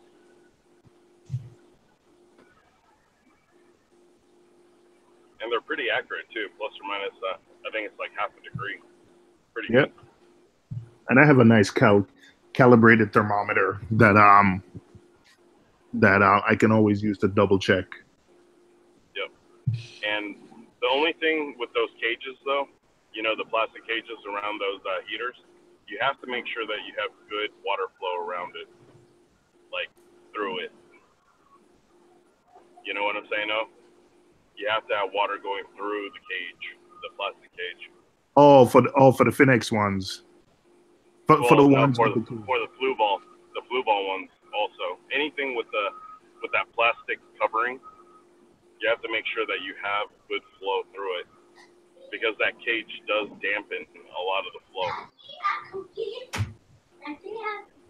Cookies. You know what I'm saying? Yeah, I'm hearing you, Cruz. Excuse me? So, did you get the torch today? No, I didn't. I ended up buying some rock. Oh, that's right. I saw you on the right back. Yeah.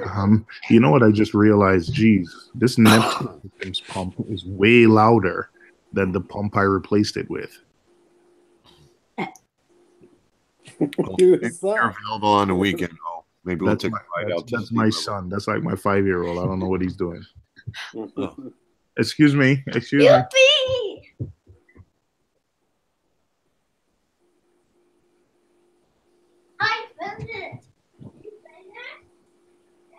Big shout out to Cruz and PB for super chats before. Just making sure I'm throwing my appreciation. Oh, he's out the shower now, so he's feeling better.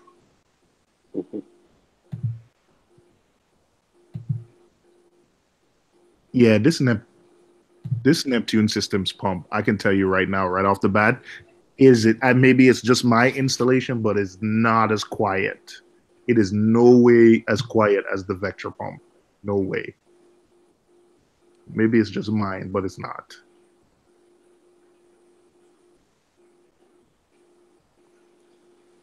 Oh man. Yeah.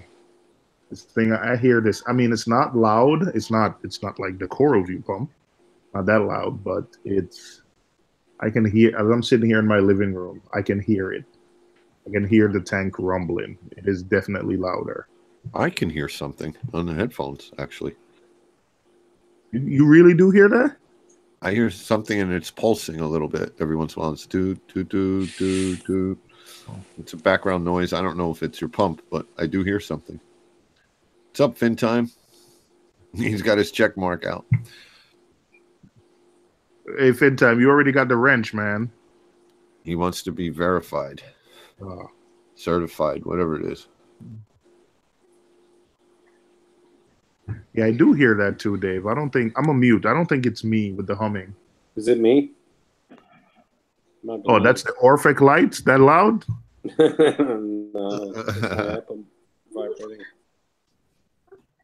What's vibrating?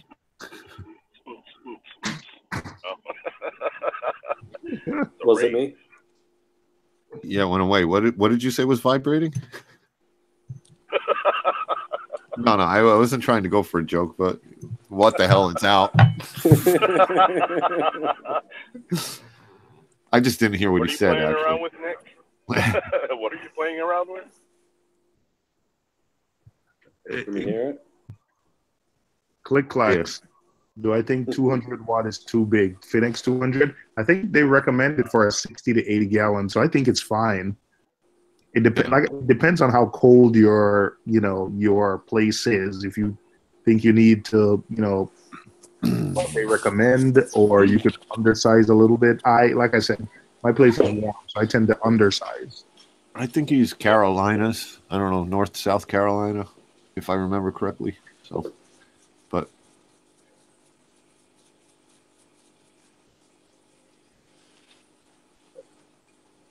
yeah, I got some of this Carib Sea live rock. I'm interested to try this out. The artificial stuff. Yeah. Definitely the artificial stuff, yeah.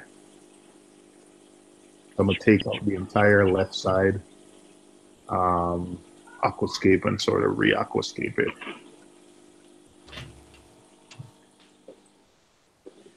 I hope it doesn't look different with two different types of with the rock. But yeah, I'm definitely redoing it.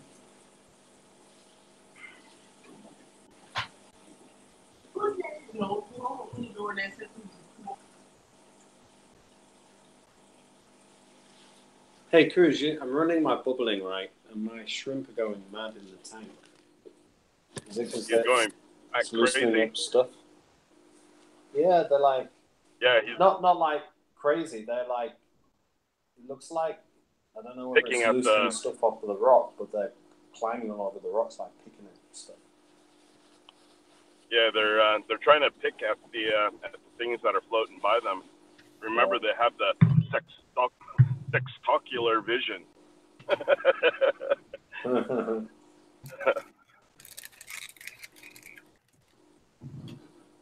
Sexocular vision.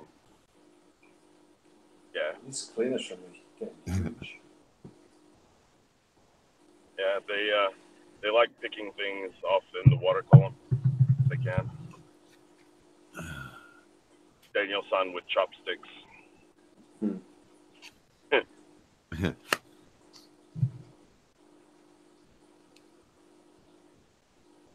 Well, the one I have is tiny. I've seen him eat. I pity the fool.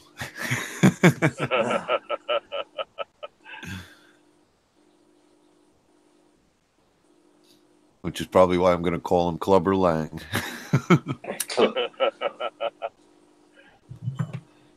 Call him Balrog. Balrog. He was the suckiest character on freaking Street Fighter. You know. Anybody else wants to jump in? I just think I just twinged my back.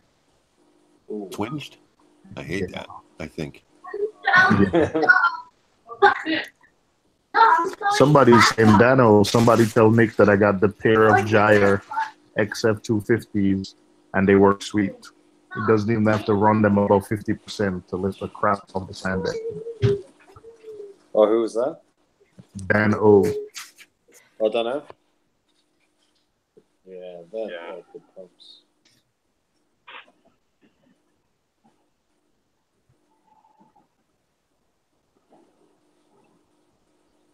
Yeah, I like my. This. Oh, go ahead. Go ahead. No, I was gonna say, yeah, I like the Gyres. I do. That's all I was gonna say.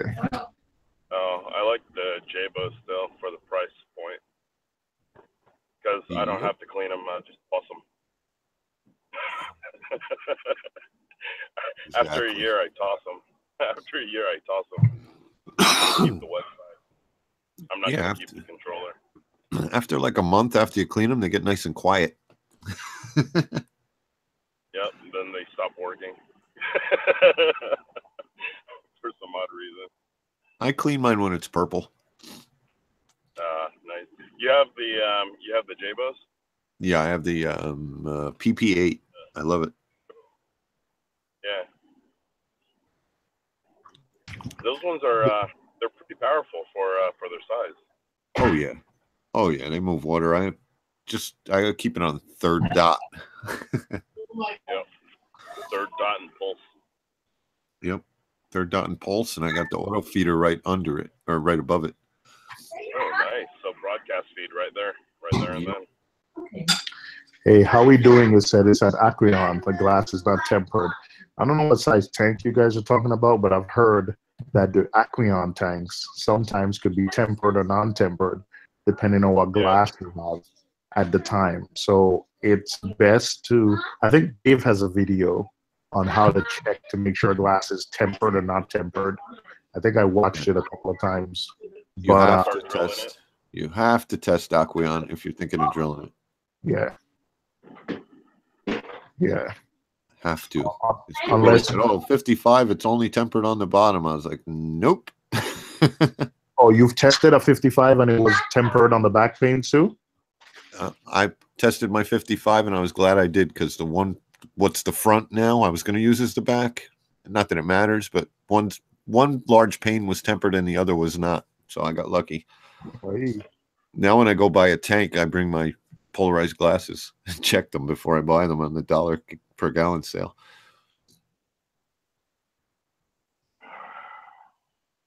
Man, where the hell do I park?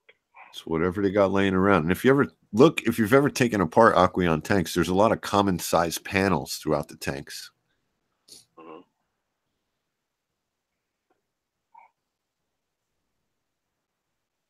All right, guys, I'll be back. I got to jump off for a minute. Finish up my dishes, but I'll be back in a few. All right. Yep, me too. I need to send some stuff out. I'll be right back, guys. All right. I should be catching my coral banded shrimp.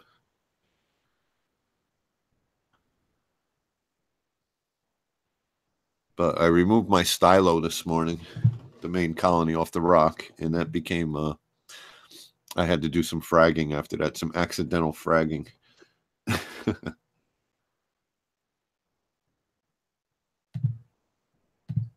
Let's see.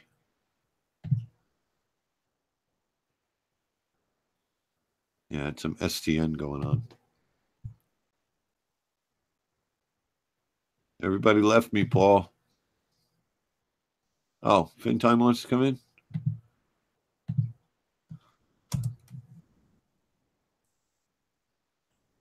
Or does Michael want to come in?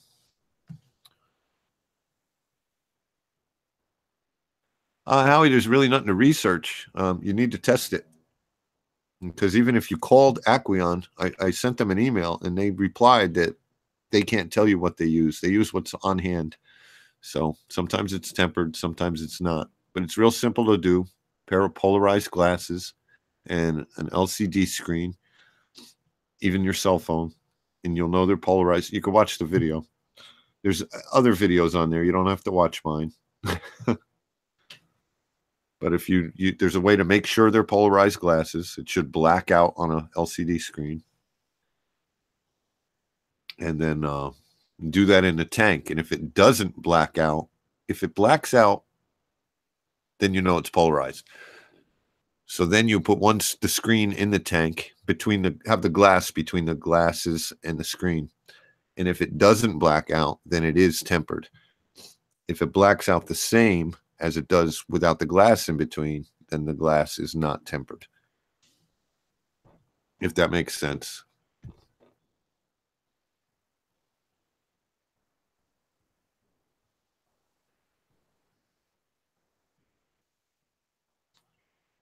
Oh, okay.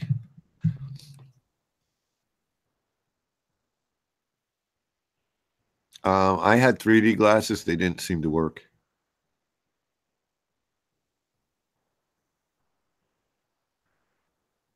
I have the Innovative Marine, I forget what it's called, something with titanium probes. It's got 2 titanium probes, and I use a Tom's Aqualifter with it. I've had it for almost a year, and it's great. You can set the 2 probes as far apart or as close together as you want, and it will only fill when the second probe comes out of the water, and it will stop when both probes are under the water. So you can really have it a close margin of where your ATO starts and stops. Keep your water really stable. I think it's called the Hydrofill by Innovative Marine. So basically you buy that, and then you can plug it just has a plug hanging off of it, and you plug whatever pump you want to use to transfer the water into that plug. So it turns the pump on and off according to the controller. Tom's Aqualifter doesn't move a lot of water, but it moves enough. And I'm using it on my 100-gallon system. So, and I did use it on my Nano. It's great.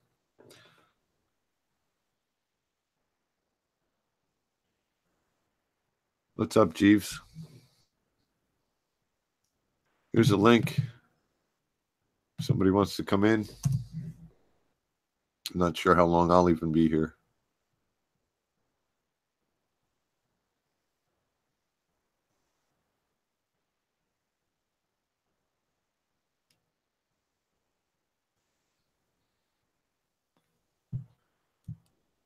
Okay, cool, Howie. And if you did it wrong, you'll find out immediately when you start drilling.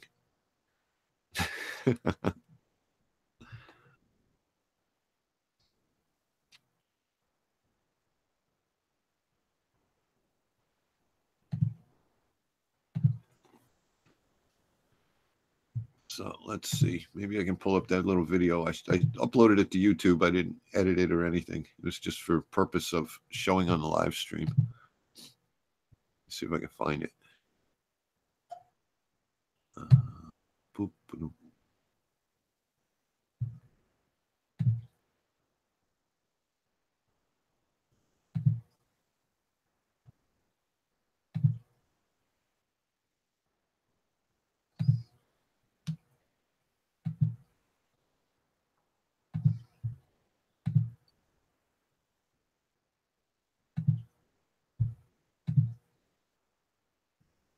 All right.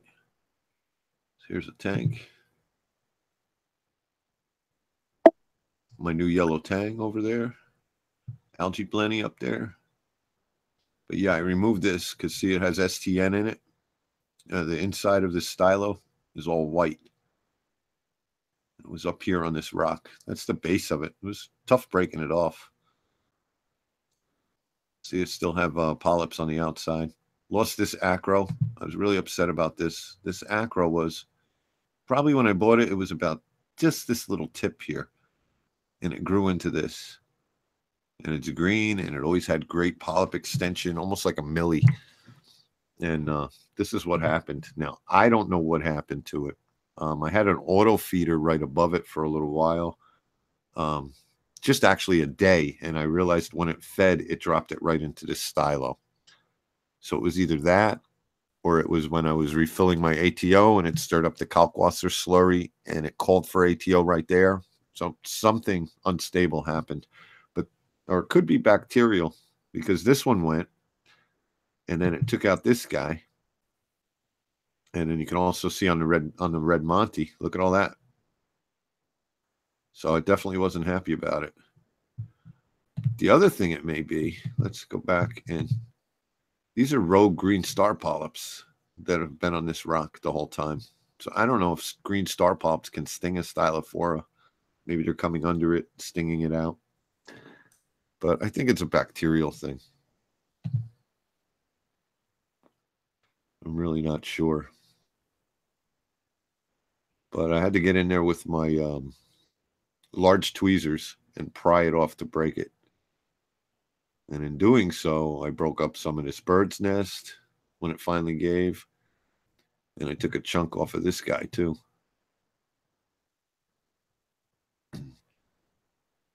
See how I cracked that guy right there. But this is a green slimer I got from Rico that never grew, and it finally started to base out and grow. So I sure don't want anything to happen to that guy. So I don't know what to do with the major colony. Yeah, so then I was going to get some frag plugs.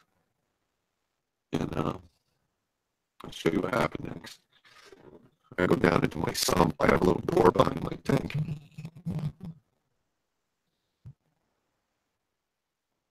So when I went back there,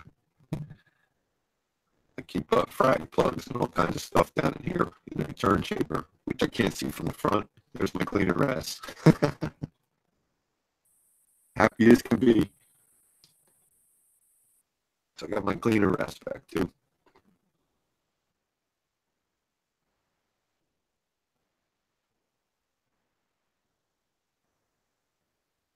I was glad to get him back.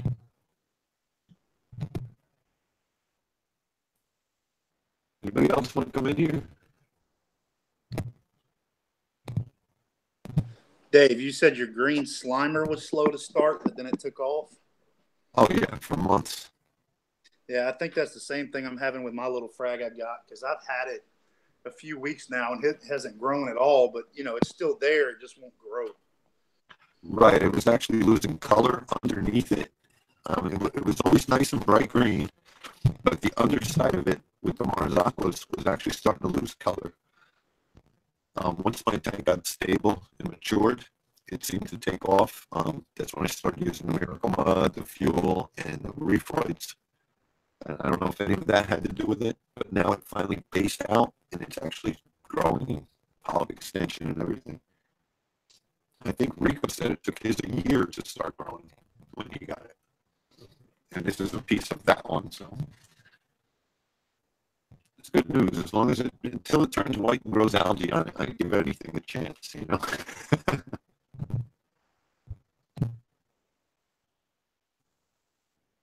Oh, my mic's messing up. Yep.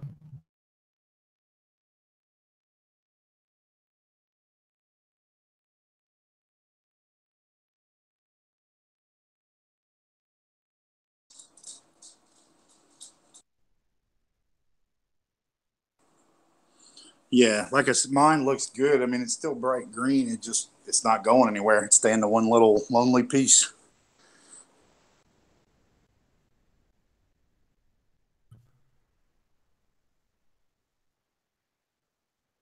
No?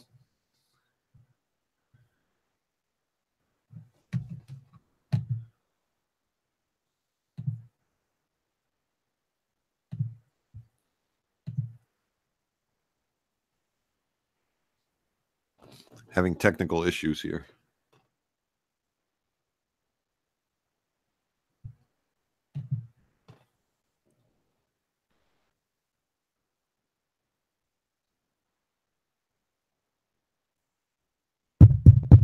Mike, any better, guys? Okay, good now. Thanks. Yeah, so all that stuff I was saying while I was showing my tank, nobody heard.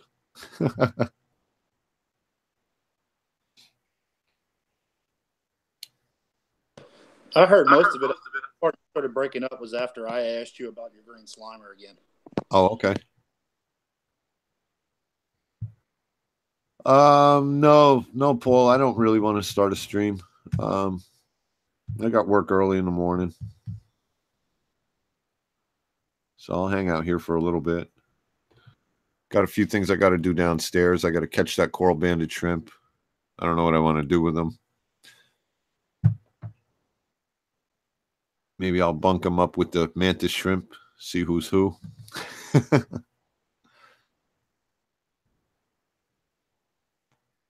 Hello, Bubba. Fair fight.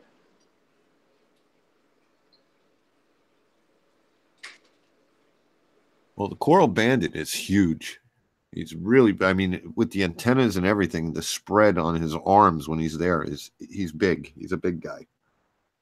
Like without the antennas, just the spread of his arms, he's like a softball. So he's a big coral banded shrimp.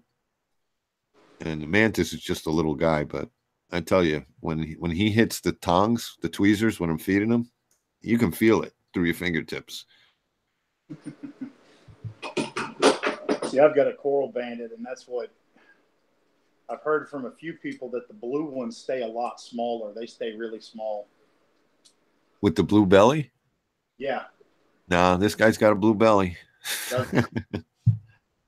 That may have to do with male and female.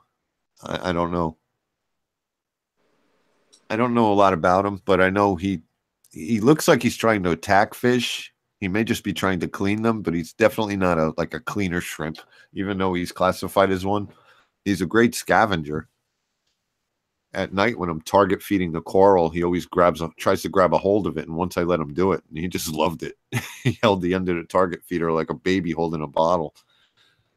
See, mine never leaves his little cave.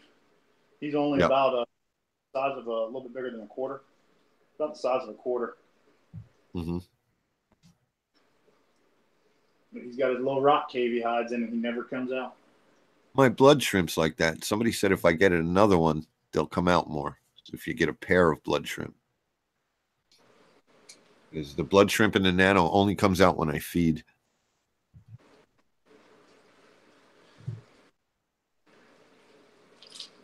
See, mine won't even come out then. Like he'll come right outside of it, but he grabs him a little piece of food and that's it, and he disappears. Mm-hmm.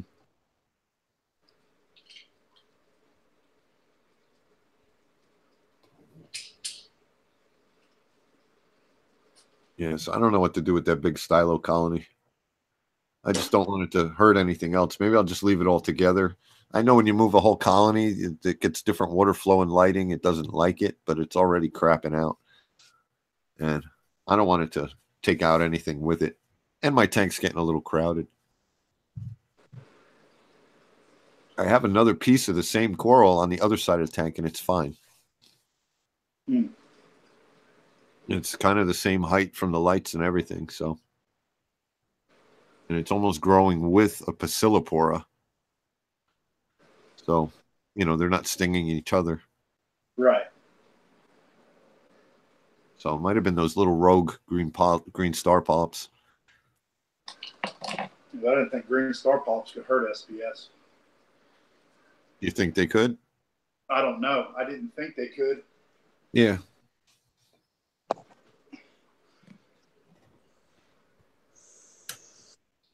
I didn't know they put out sweepers or anything.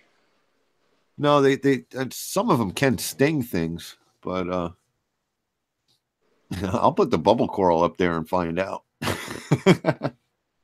Yeah. See if there's any green star polyps by tomorrow. I have a couple of war corals and a couple of favites that'll take it out too. But I don't want to move that Slimer. Just finally. Right, now that you finally got it to grow. Yep. I got these acans and Fabia and stuff on the sand bed right now. I'm trying to decide what I want to do with them. If I want to get discs for them and just glue them to the frag disc and let them grow like that, or I think the war coral I'm going to put on a rock I have. But then I have 2 acans, a Fabia, and 2 different kinds of Fabia. And I know one of them puts out sweepers, so. Yeah, watch the Favias by the acans. I had one kill an acan. Yeah. I've got him by himself, but he puts out some big sweepers for being a little frag. Yeah. Well, look at the one in my icon there. That's him sweeping and ready to eat. He's got that one little sweeper off to the, like about 10 o'clock. Yeah. That's that pink one that you had. I can't see it right now. It shows your Dave's reefing addiction, but. Oh, okay. Yeah, it's a little pink one. Pink and green. Everybody thought it was an acan because of the way the sweepers are out on it, the feeders.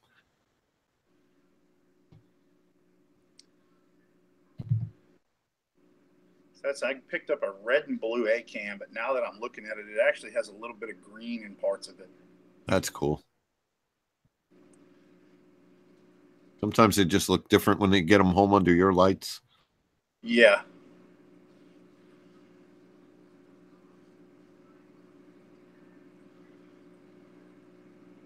And then I got that bicolor war coral. I think I'm going to glue it to that rock and let it cover that whole rock eventually. Yep. But aren't they slow growing? Yeah, mine grow slow. But it seems once they start to encrust, they kind of fit right into their spot pretty quick, and then they'll grow from there. And I've got a little rainbow acan that I want to put on a bigger disc because he's just kind of covered up where he is, and now he would have to start going down the rock, and they don't do that. So I got to give him a bigger base, take him off of where he is, because I want him to grow. Rock, they'll only grow up it. They only grow to whatever they're based on. So, like if you got them in the sand bed on a frag disc, you could keep putting a bigger disc on it and they will grow larger colony, but they won't grow out onto the sand or down a rock. Right. So they'll ball up really nice, but then they won't get any larger. Yeah.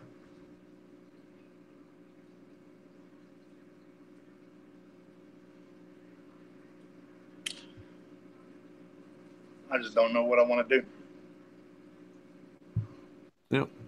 They'll let you know when you mess up.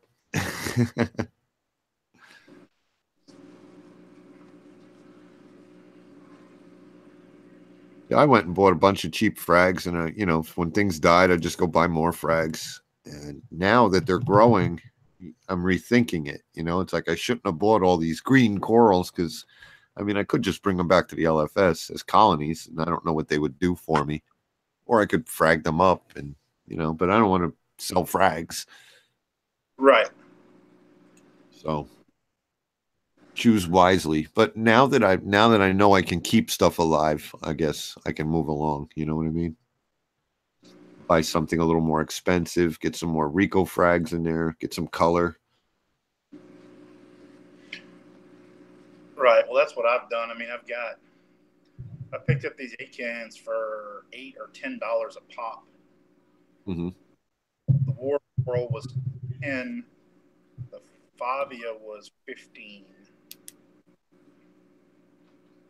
at that show. And then I got the green Slimer from the LFS. I got some green bird's nest. I've actually got 3 frags of it. So I think I'm just going to put one of them on my rock and let the other 2 grow and then sell them or trade them. I know my LFS will take them and give me credit or give me swap for another coral. Right. Because he doesn't have green bird's nest in there. So. Yeah, I've got a really sharp one, and I've got a really blunt one. I like the blunt one better. That's what the one's very pointy. It doesn't look as cool as the other one. Really grows into a nice shaped colony, where the pointy one just seems to go crazy.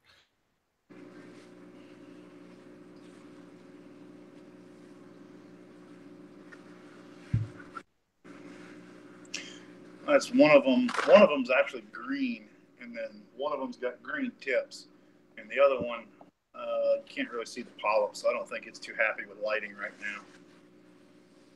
Yeah, it's a Seriatopora, Priscillipora, and Stylopora, all very similar, and they all do bird's nest. Some are just clump, like more of a club than a point. Yeah.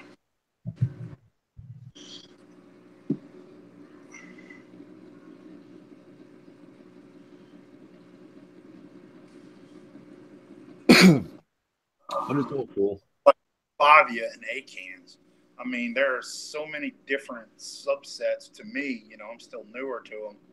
Right. I can't between them because you got acans like Favias, and right? Favites and Yeah, Favites, Favia, and war corals are all very similar. yeah, which a war coral is an acan, right? No, I don't think so. Or it's a Favia. I think it's a type of Favia, but there's all different levels of Favia, and it all depends on whether the line between the shapes, between the polyps, if it's a defined line and they each have their own edge, or if they seem to just lay into each other. Tidal Gardens did a whole video on it, and I almost understand it. He does great videos, but I got done and I was like, oh, I know it now. And then I was like, oh, no, I don't. No, I don't.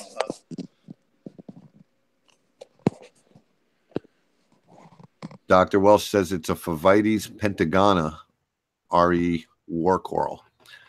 Okay, so it is a Favites. They seem to be a lot smaller, polyped, than some of the other Favites I have. Right. Well, that's put the filter on so we can see it. And then I have a night before Christmas. That's the coral I got. Yeah, let's see.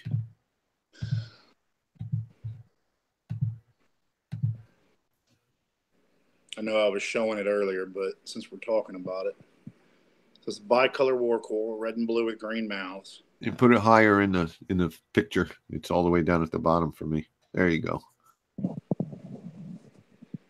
Yeah, that's a slow grower in my tank.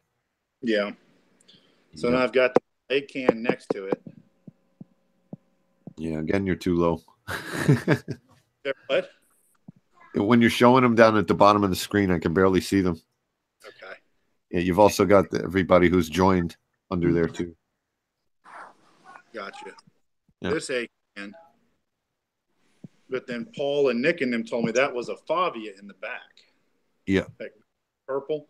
But I mean, they're almost, then this right here is a Favia. Right. Well, it looks more like this than that one in the back. Yeah, the Fabias aren't as fleshy as the A-cans. Is the easiest way to describe it. A-cans are fleshier and they will retract faster. When the Favias retract, it's more skeletal. It's very, very hard. Where the A-cans are still fleshy, but the polyps get smaller. Gotcha. So if you want to pet your A-cans like Billy Pipes, you'll know which ones you got.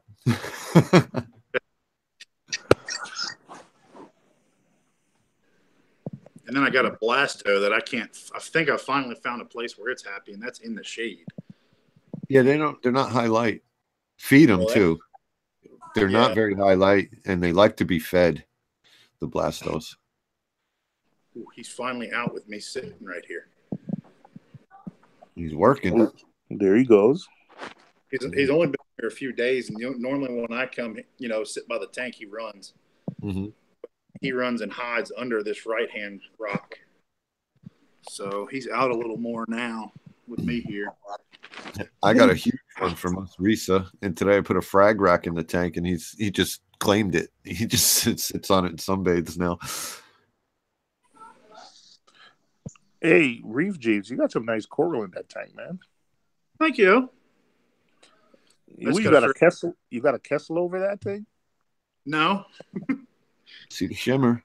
Yeah, that's a nice shimmer. You want to know what that is? That's a $60 Hippogero light. Oh yeah. Well, you got good surface agitation then. Yes, I've got that RFG on it. There you go. What do you say? You have a Hippogero? Hippogero Aquanite. Okay. Matt Hatter's Reef on it for with the company that he's been helping out with demos and stuff. Oh, I've never heard of that light. I guess I got to check out that video. $60 white LED with blue and white control. Mm-hmm. It does good.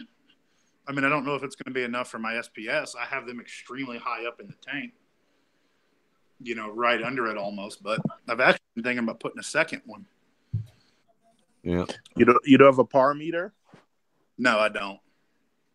I'm looking to get a Senai. It was confusing to me though. I was looking at the site. Is it about $200 though? Am I looking at the right thing? It does. Yeah, pH? the one you want is $200. That's the one you connect to a computer and you use. And then there's There's other another one accessories. that's like 150, and it didn't say par on it. So am I correct? Wait, as far as I know, all of them do par, but someone else said that to me yesterday, that he was confused about which one to get. Right.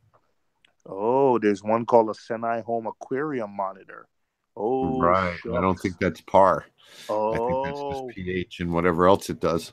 Oh, shoot. I didn't even know, Dave. I seriously didn't even know that this existed. Right. Oh, man. So I'm glad we're talking about it then, because, I was thinking, maybe I'll just treat myself. Work's picking up. It'd be nice to have since I'm always playing with lights. Oh, so it's temperature, ammonia, pH. It says monitors your light levels over the course of a day and let you know if your light fails. So yes, that's probably not giving you a par. That's just saying, oh, it got dark. Oh, shucks. Are you kidding me? Wow. Yeah. So beware, people. If you're buying a Senna, you might get the wrong thing. Say, I found a good deal. I saved $50, but it doesn't do par. Wow. You know what? This is like video worthy, because I didn't even know this. I heard someone saying, I heard someone saying this, and I didn't even know. So you're absolutely right, Dave. One just tells you that, your lights are on, This one tells you, oh, it doesn't even have the water level. It doesn't even have the water level. So what happens is so the other one for $50 you get the par meter, lux meter, and the Kelvin meter. It also, you get pH, free ammonia, temperature, but also the Reef, the other one, the cheaper one, doesn't look like it does water level monitoring. So it, when it tells you when it's out of the water, when the water is, shoot, this is nuts. Wow. Well, it's good. See, it's always good to be on the live streams. You always get information. Yeah. Do you think the other one could be utilized for freshwater? Probably that. Aquarium? Yeah. Let's say home aquarium. Does the other one say reef and one says aquarium? Is that what it is? Yeah, because that one gives you par and stuff. So yeah, if you want to use it for, let's say, I wouldn't use. Me personally, I wouldn't use it because all this stuff, Thank you, Death Mage. Yeah, the chat's coming in late for me, so yeah. At $150, at $150, the fact that temperature, free ammonia, pH, total light, water level, I guess it could be useful in some instances, but you have to keep it connected to a computer. Yeah, you have to keep it connected to a computer. Yep. Man. No wireless? No wireless? No, you have to pay for that separately. Yeah, it says it on there when you buy it. Yeah, I just looked up Senai and they all populate on Google, and it says, oh, look, this one's only 150 and that one's 200. And I was like, yeah, but it doesn't say par reading. So I wanted to ask you guys about it. Good catch. Good catch. Yep. Yeah, because I would have been pissed. I hate ordering the wrong thing. Yep. Man, snow is coming down over here pretty bad. Like freaking flurry. Oh, right, shucks, Dave. There's 3. One for fresh, one for pond, and one for the reef. Okay. Yo, I was just about to tell you that I just saw Senai Pond too. What's the pond one tell you? The sun went out? pH and NH3. It was cloudy today. I think it's more temperature and ammonia. I think. Because a lot of those are koi ponds. They poop a lot. Right. So Senai Pond is 194, right? So it's 194. All right. So it's about $200. Does it tell you if there was a heron? Yeah, does it tell you whether or not a heron ate your fish? Well, yeah, the light was out for a few minutes. It was the herring coming across your pond. I know, right? You know the wingspan of a herring? Yeah. Well, imagine you actually could hook up your video monitor to it every time it crosses, crosses a barrier or something. Oh, no. DeAndre had the sprinkler hooked up to a motion sensor. That was the best. I saw a herring come and park next to the pond, and then the sprinkler came on and it flew away. That was the best video. Nice. Yep, he had it on a motion sensor. Yeah, those herons could friggin' eat a lot. I know. Any one sitting. Dude, my buddy over here, he has a freaking garden, right? And he has a huge koi pond. One of the friggin' herons friggin' took like 3 of his friggin' it was like a couple hundred for a koi, and took 2 or 3 of them.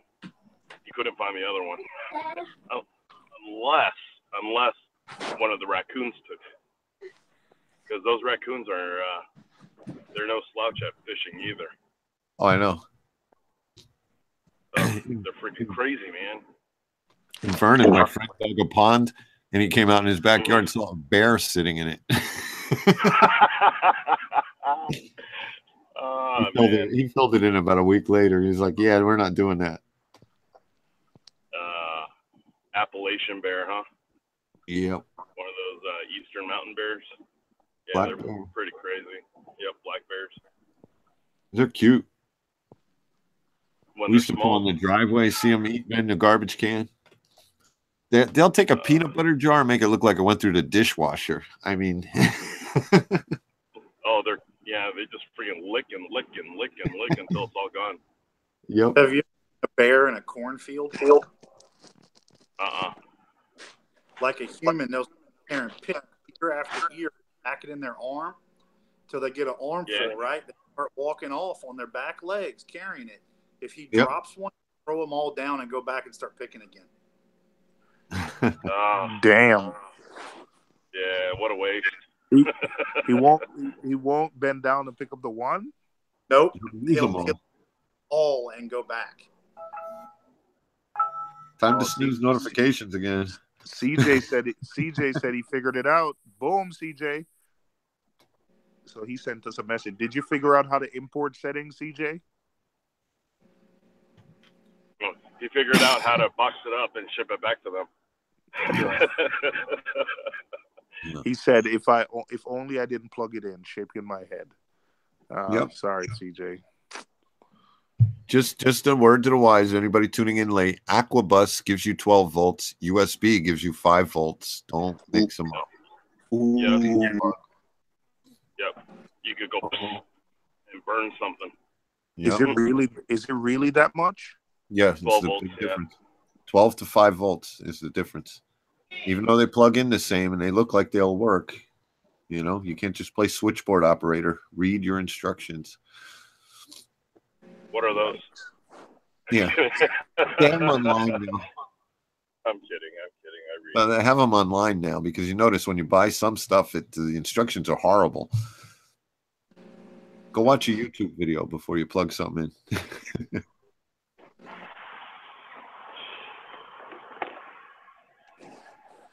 All right. So I guess he got it. He just got to get that light fixed. Yep. And he'll be all right. Yeah. Well, I got me some Brown's chicken, beef, and pasta. I got to go make a sandwich. I'll be back in a minute. Oh, you got this? Right. Oh, who was Lay? Who was Lay? Oh, that's Doctor of Welsh Magic. That's Welsh. They're Welsh. Is he in here? Hey, what's up, Welshie? He was.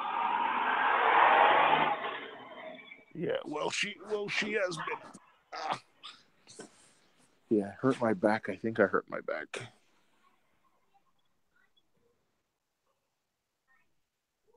Gonna make it home just in time.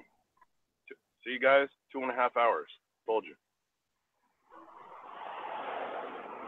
A little bit of snow and everybody freaks out. A little bit of rain, everybody freaks out. And 30 inches of snow, everybody freaks out. It's like, come on, make time. Hey, 30 inches of snow, anybody would freak out anywhere. Nah, that's when you call off and you say, I'm sick. Gonna work from home.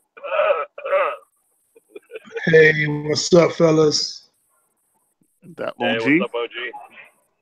Yep. How y'all doing? OG in the house. Long day. Yes, sir. Yeah, man. Most of mine is spent driving. Yeah, like 2 hours each way, right? Hour and a half on a good day. Yeah. Today was That's a long 30-minute delay. Yep. That's a long commute, Cruz, especially to be in the car. It is. They gave me in the offer.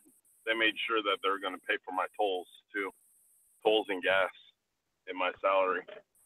So I also charge my my gas mileage and also my tolls. Can you move closer to the job or no? Don't need to. Oh, so you don't need to. The wife works down over here where we live. Gotcha. She's an RN. So I kind of figured, I'll be the guy. I'll freaking sacrifice myself for a little bit. I mean, hey, that's I what mean, we they're do. paying me. They're paying me well, though. You know what I'm saying? Right. They're paying me well to do that. And plus, if it really gets really hairy out there, I can work from home anytime. It's like really? being on site sometimes, you know, hands-on. I'm one of those types of engineers and managers, like to hands-on and see what the hell's going on so I could evaluate the situation a lot better. Gotcha. Yeah. I wasn't a manager straight out of college like some kids. Mhm. I worked my way up the old-fashioned way, you know, prove your point, earn your stripes. And this is in Chicago, right? It's up there in Libertyville. Okay. My freaking drive's all the way up there in Libertyville. So, Is that north of Chicago or? yeah, north of Chicago, northwest. Mm-hmm. So yeah, it's a truck and a haul, but I get to talk to you guys on the way home. I get to talk business with you know, some of our distributors, and you know, take care of the hobby while I'm driving. You know what I'm saying? So it kind of all works out.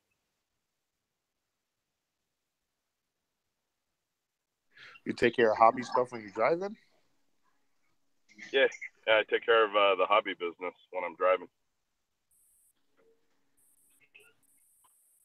Because we kind of split the business down in half. I do the dry goods, and Julian takes care of the wet side. So he does the fishing and corals. Who's that? Julian Sprung? Nah, Julian Hechevaria, my business partner. Oh, okay. Yeah, he's a good guy. You see him like posting up for Reef Geeks. We're trying to help a lot of the other LFSs around the area, because a strong LFS network in your local area perpetuates the freaking ordering, the stock, so on and so forth. If you're the only one that's ordering, you're the area, in the area, the city area. If you're the only one, they're not going to drop ship much of the products at all, because there's no money in it for them. So to build up the rest of the LFSs, around us, they're also making orders. So it becomes a very, very lucrative area for distributors to actually carry the best products. You know what I'm saying? Mm-hmm. So, and not only that, but some of these kids want to buy corals that are cost effective. Well, if we have a good selection of coral, the other LFSs could carry the the bread and butter, as we call it, and then we could focus in on what we love to do, which is the high end, the rares and stuff like that, some of the OG stuff, collectors frags and stuff like that. So it keeps us from getting too pigeonholed in what we do, and we could actually handpick what we want, as opposed to having to buy like 20 boxes of just regular stuff, the greens and browns. So yeah, having a strong LFS network in a city, very, very good for the hobby. You call them greens and browns? Those, like, what do you call them? The corals? Yeah, the corals, the greens and browns. I was thinking the same thing. Oh.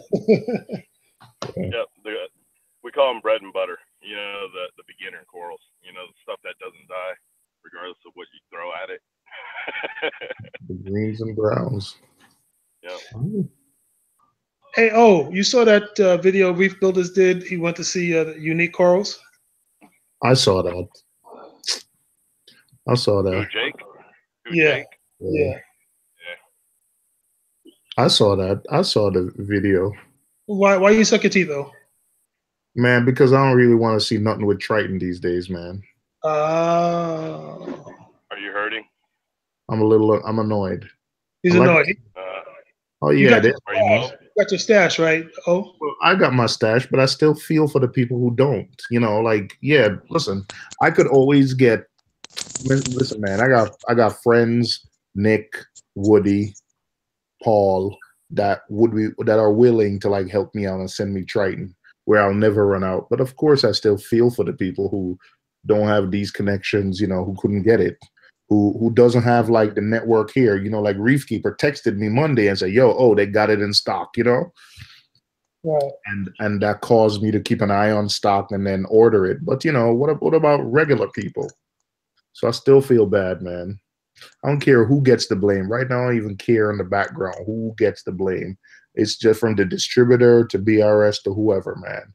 Like, I don't care who takes the blame. Triton's, but yeah, I'm just upset for the consumer. As a consumer, I'm just upset that the stuff isn't available.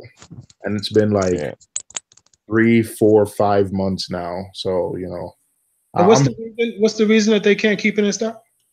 I think the demand I think the demand is pretty high. You know, in like 8 or 9 hours, last week Monday, not the past Monday, the previous Monday, BRS sold almost 200 sets of Triton, man. Right, but okay, so I totally understand what you're saying. But I mean, I don't know what country it was, but there was a country where all the KFCs ran out of chicken and had to close down. I mean, stuff happens. Yeah, but in that case, they was, you know what? Yeah, stuff happens.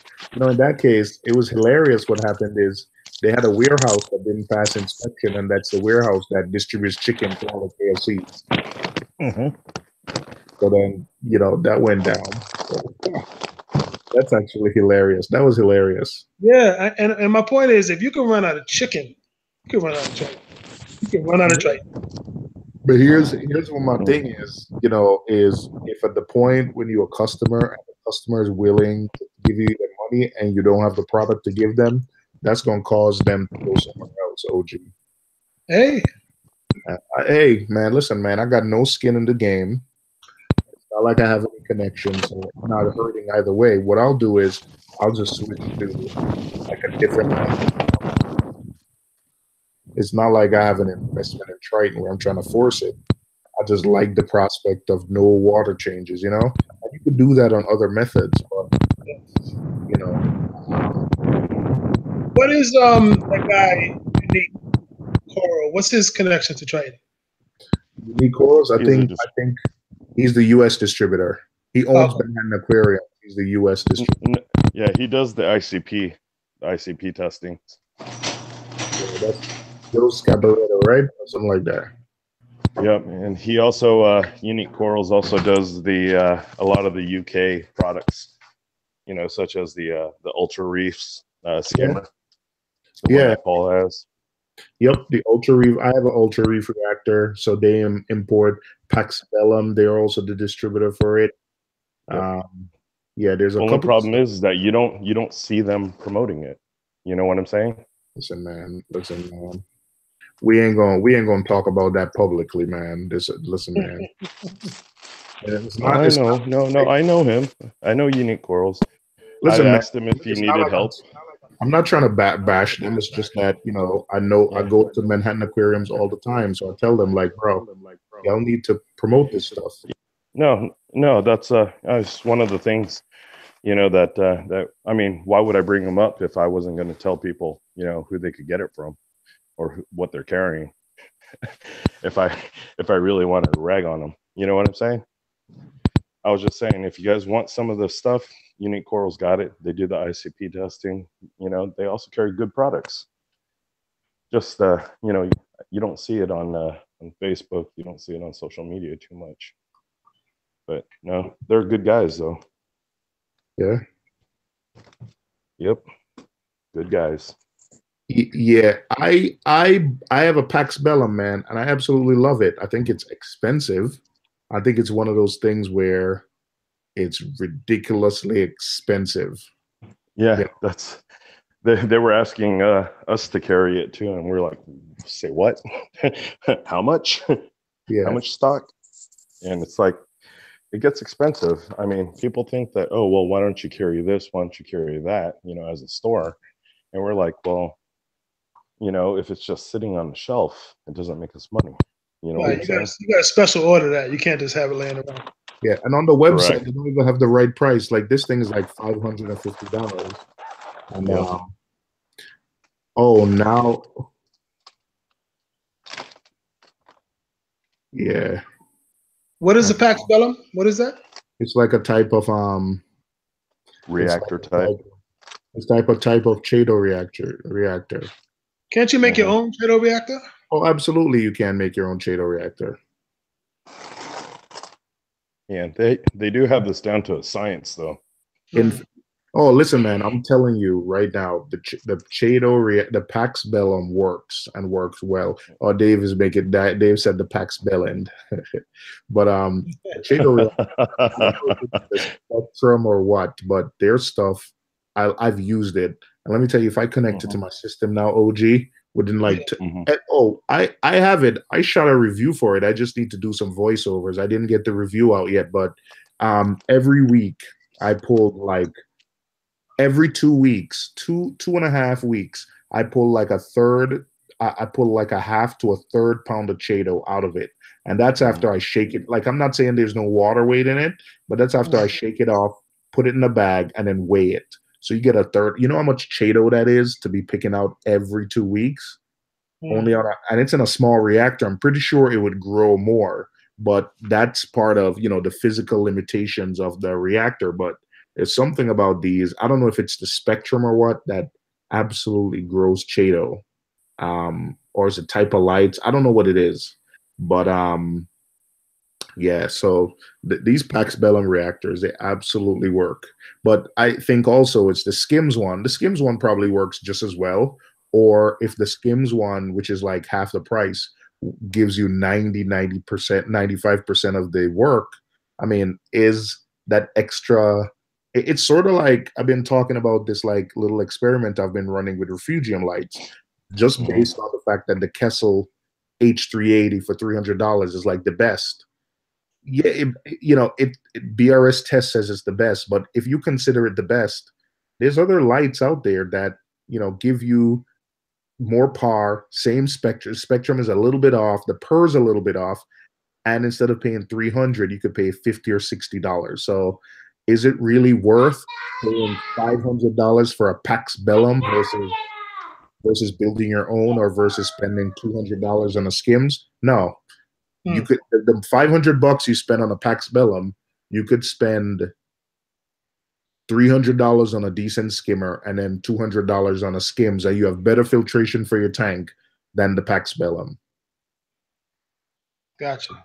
Like I said, we like them, but there's a luxury product. Just like, you know, like getting certain lights, like a Giesman light is a luxury product because you're paying for designer out here. So it's a real, I would say it's a luxury. It works well, but it's a luxury product.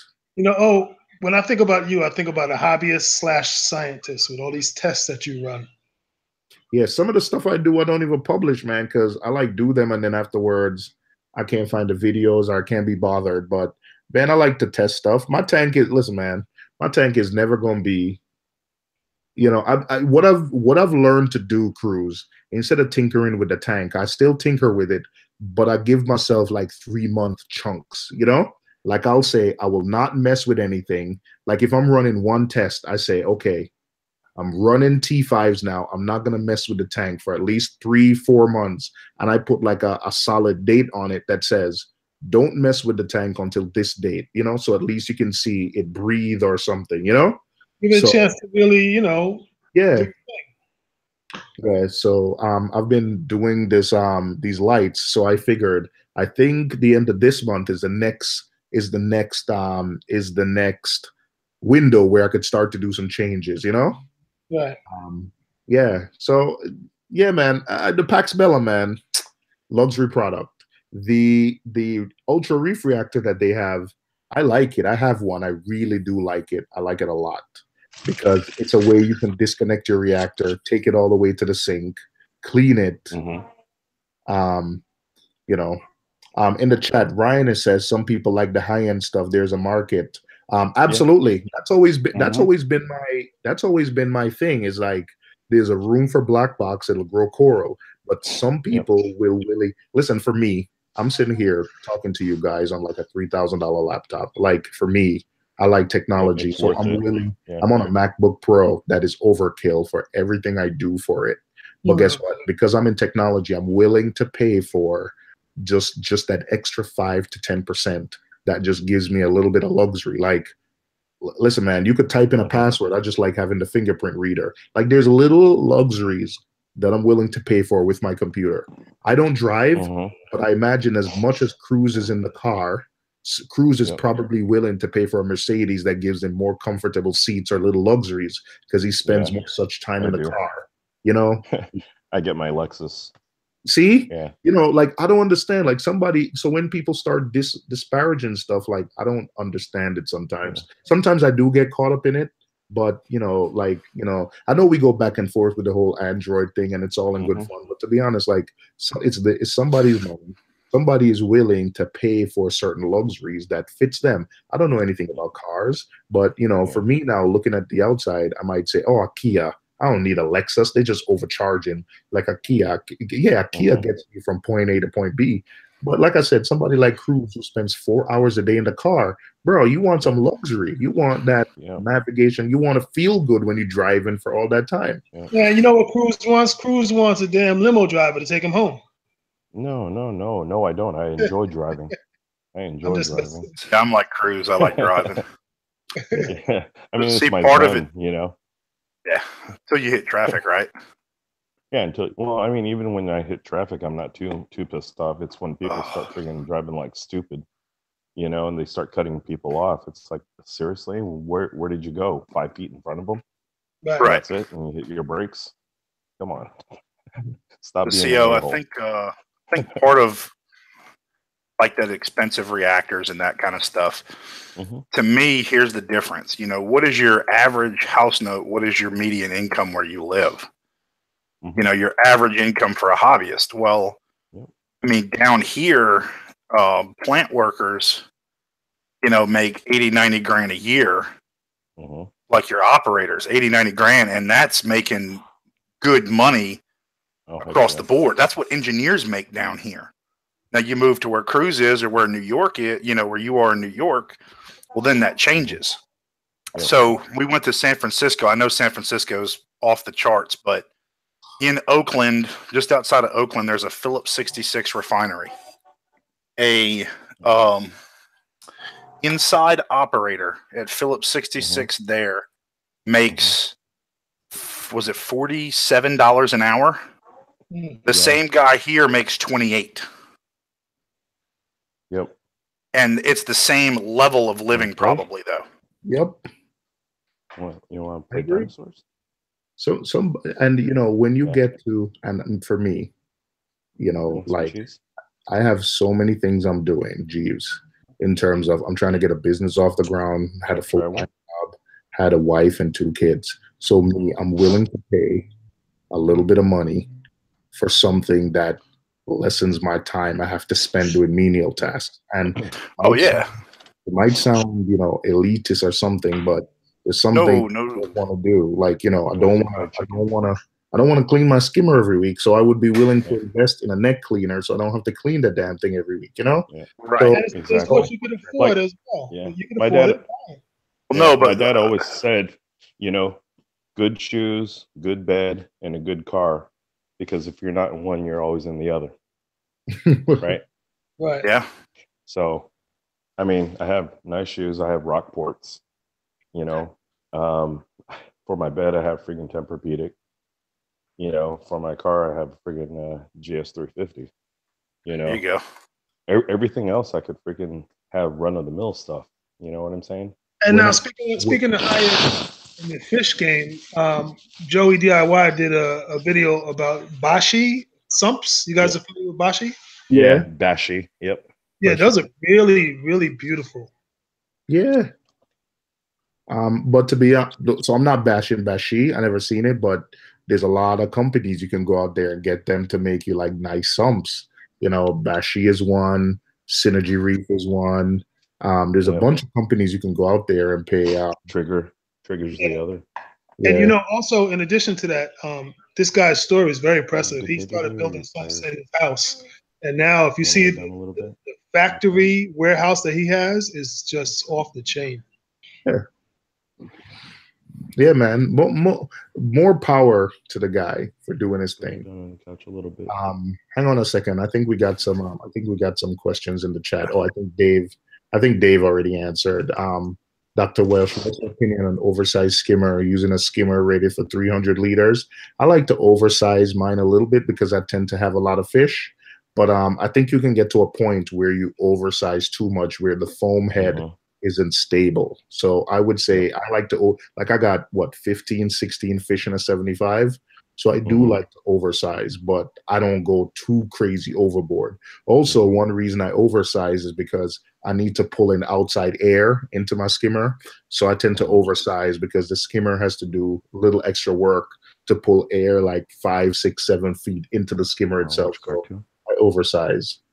Reef Keeper is trolling me. So I use an iMac, but my Dell SPS Core 17 runs circles. Man, whatever. Listen, man, it's preference. I use Mac for home and I use Windows for work because I use spreadsheets a lot, and there's no way I'm gonna undo years of me learning formulas and shortcuts on Windows with Excel to use a Mac for work. So I use Windows for work, Mac for home. End of story. I use both. Right. Movie? Yeah. I do hate with the MacBook that I have now that it has USB-C and I need dongles for everything. I do hate that. So when my old mics and stuff I need to connect to this, I need to go find some dongles. So I do kind of hate that. Yeah. Sorry. Gotta go. Yeah, I gotta go. Yeah, no Take care, worries, man. little guy. All right, no worries, man. But all right, I'll catch you guys later. Yeah. All right, have a good night. All right, bye. Yeah. Ryan Gill, do you want a neck cleaner? I have for a 10-inch skimmer cup. Hey, we could talk. Email me. Yeah, I think Reef Keeper said, yeah, and if your hard drive fails, they are soldered onto the main board. No more swapping out hard drive. Yeah, I haven't swapped out a hard drive in a while.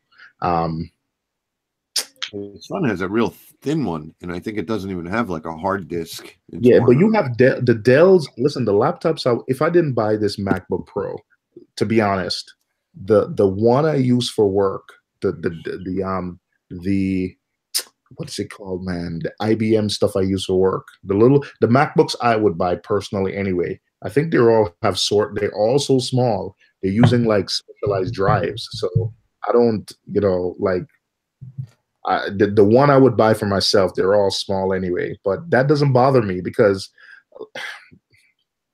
when I was younger, I used to do IT. I've changed my set of drives. Nowadays, I can't be bothered to do it, to be honest. It's not like I don't know, man. This thing breaks, I take it to Apple. They have like a nice flat rate, like $200 or $300, and they fix everything on your computer. I tend to use that because and I take this thing apart and then go find something else to do. And then the entire thing is open on my kitchen table and like a million parts. I lose screws because I have ADD, so I can't stick to one project long enough to finish it. So my laptop will end up be there in pieces and it'll never get put back together. So I don't even lie to myself and try anymore. I got my last 2 laptops sitting here waiting to strip the hard drives out. Yeah, I don't. I'm telling you, Dave, like you did that thing for me for the light in a couple days. If it was me, man, I'd have probably opened that thing and not finish it. And then I'd lose screws, lose parts. Just, a couple days. I think I got the part, put it in, and met you an hour later. See, is that Daddy Dave? What you doing in here, Daddy Dave? Oh, you want to stay? Simple question. You would do that to me, Daddy Dave? I'm gonna do it to you in a minute. You say it one more time. Can you tell I don't like Daddy Dave? I'm sure there's a backstory to that I missed. I didn't miss it, and I don't need to hear it. Yeah, they definitely say, "Oh hell no, I'm not to pay another IT to fix something I can fix." Like I said, I know listen, man, I'm at that age now where I'm stopped lying to myself about what I cannot do. It also could be space. Like let's say I had a workbench area where I could take something apart and know that the kids are not going to touch it. But right now in an apartment, like my kitchen table or my main table is my work area. So if I take it apart and I don't finish it by the time the kids come home from school the next day, my son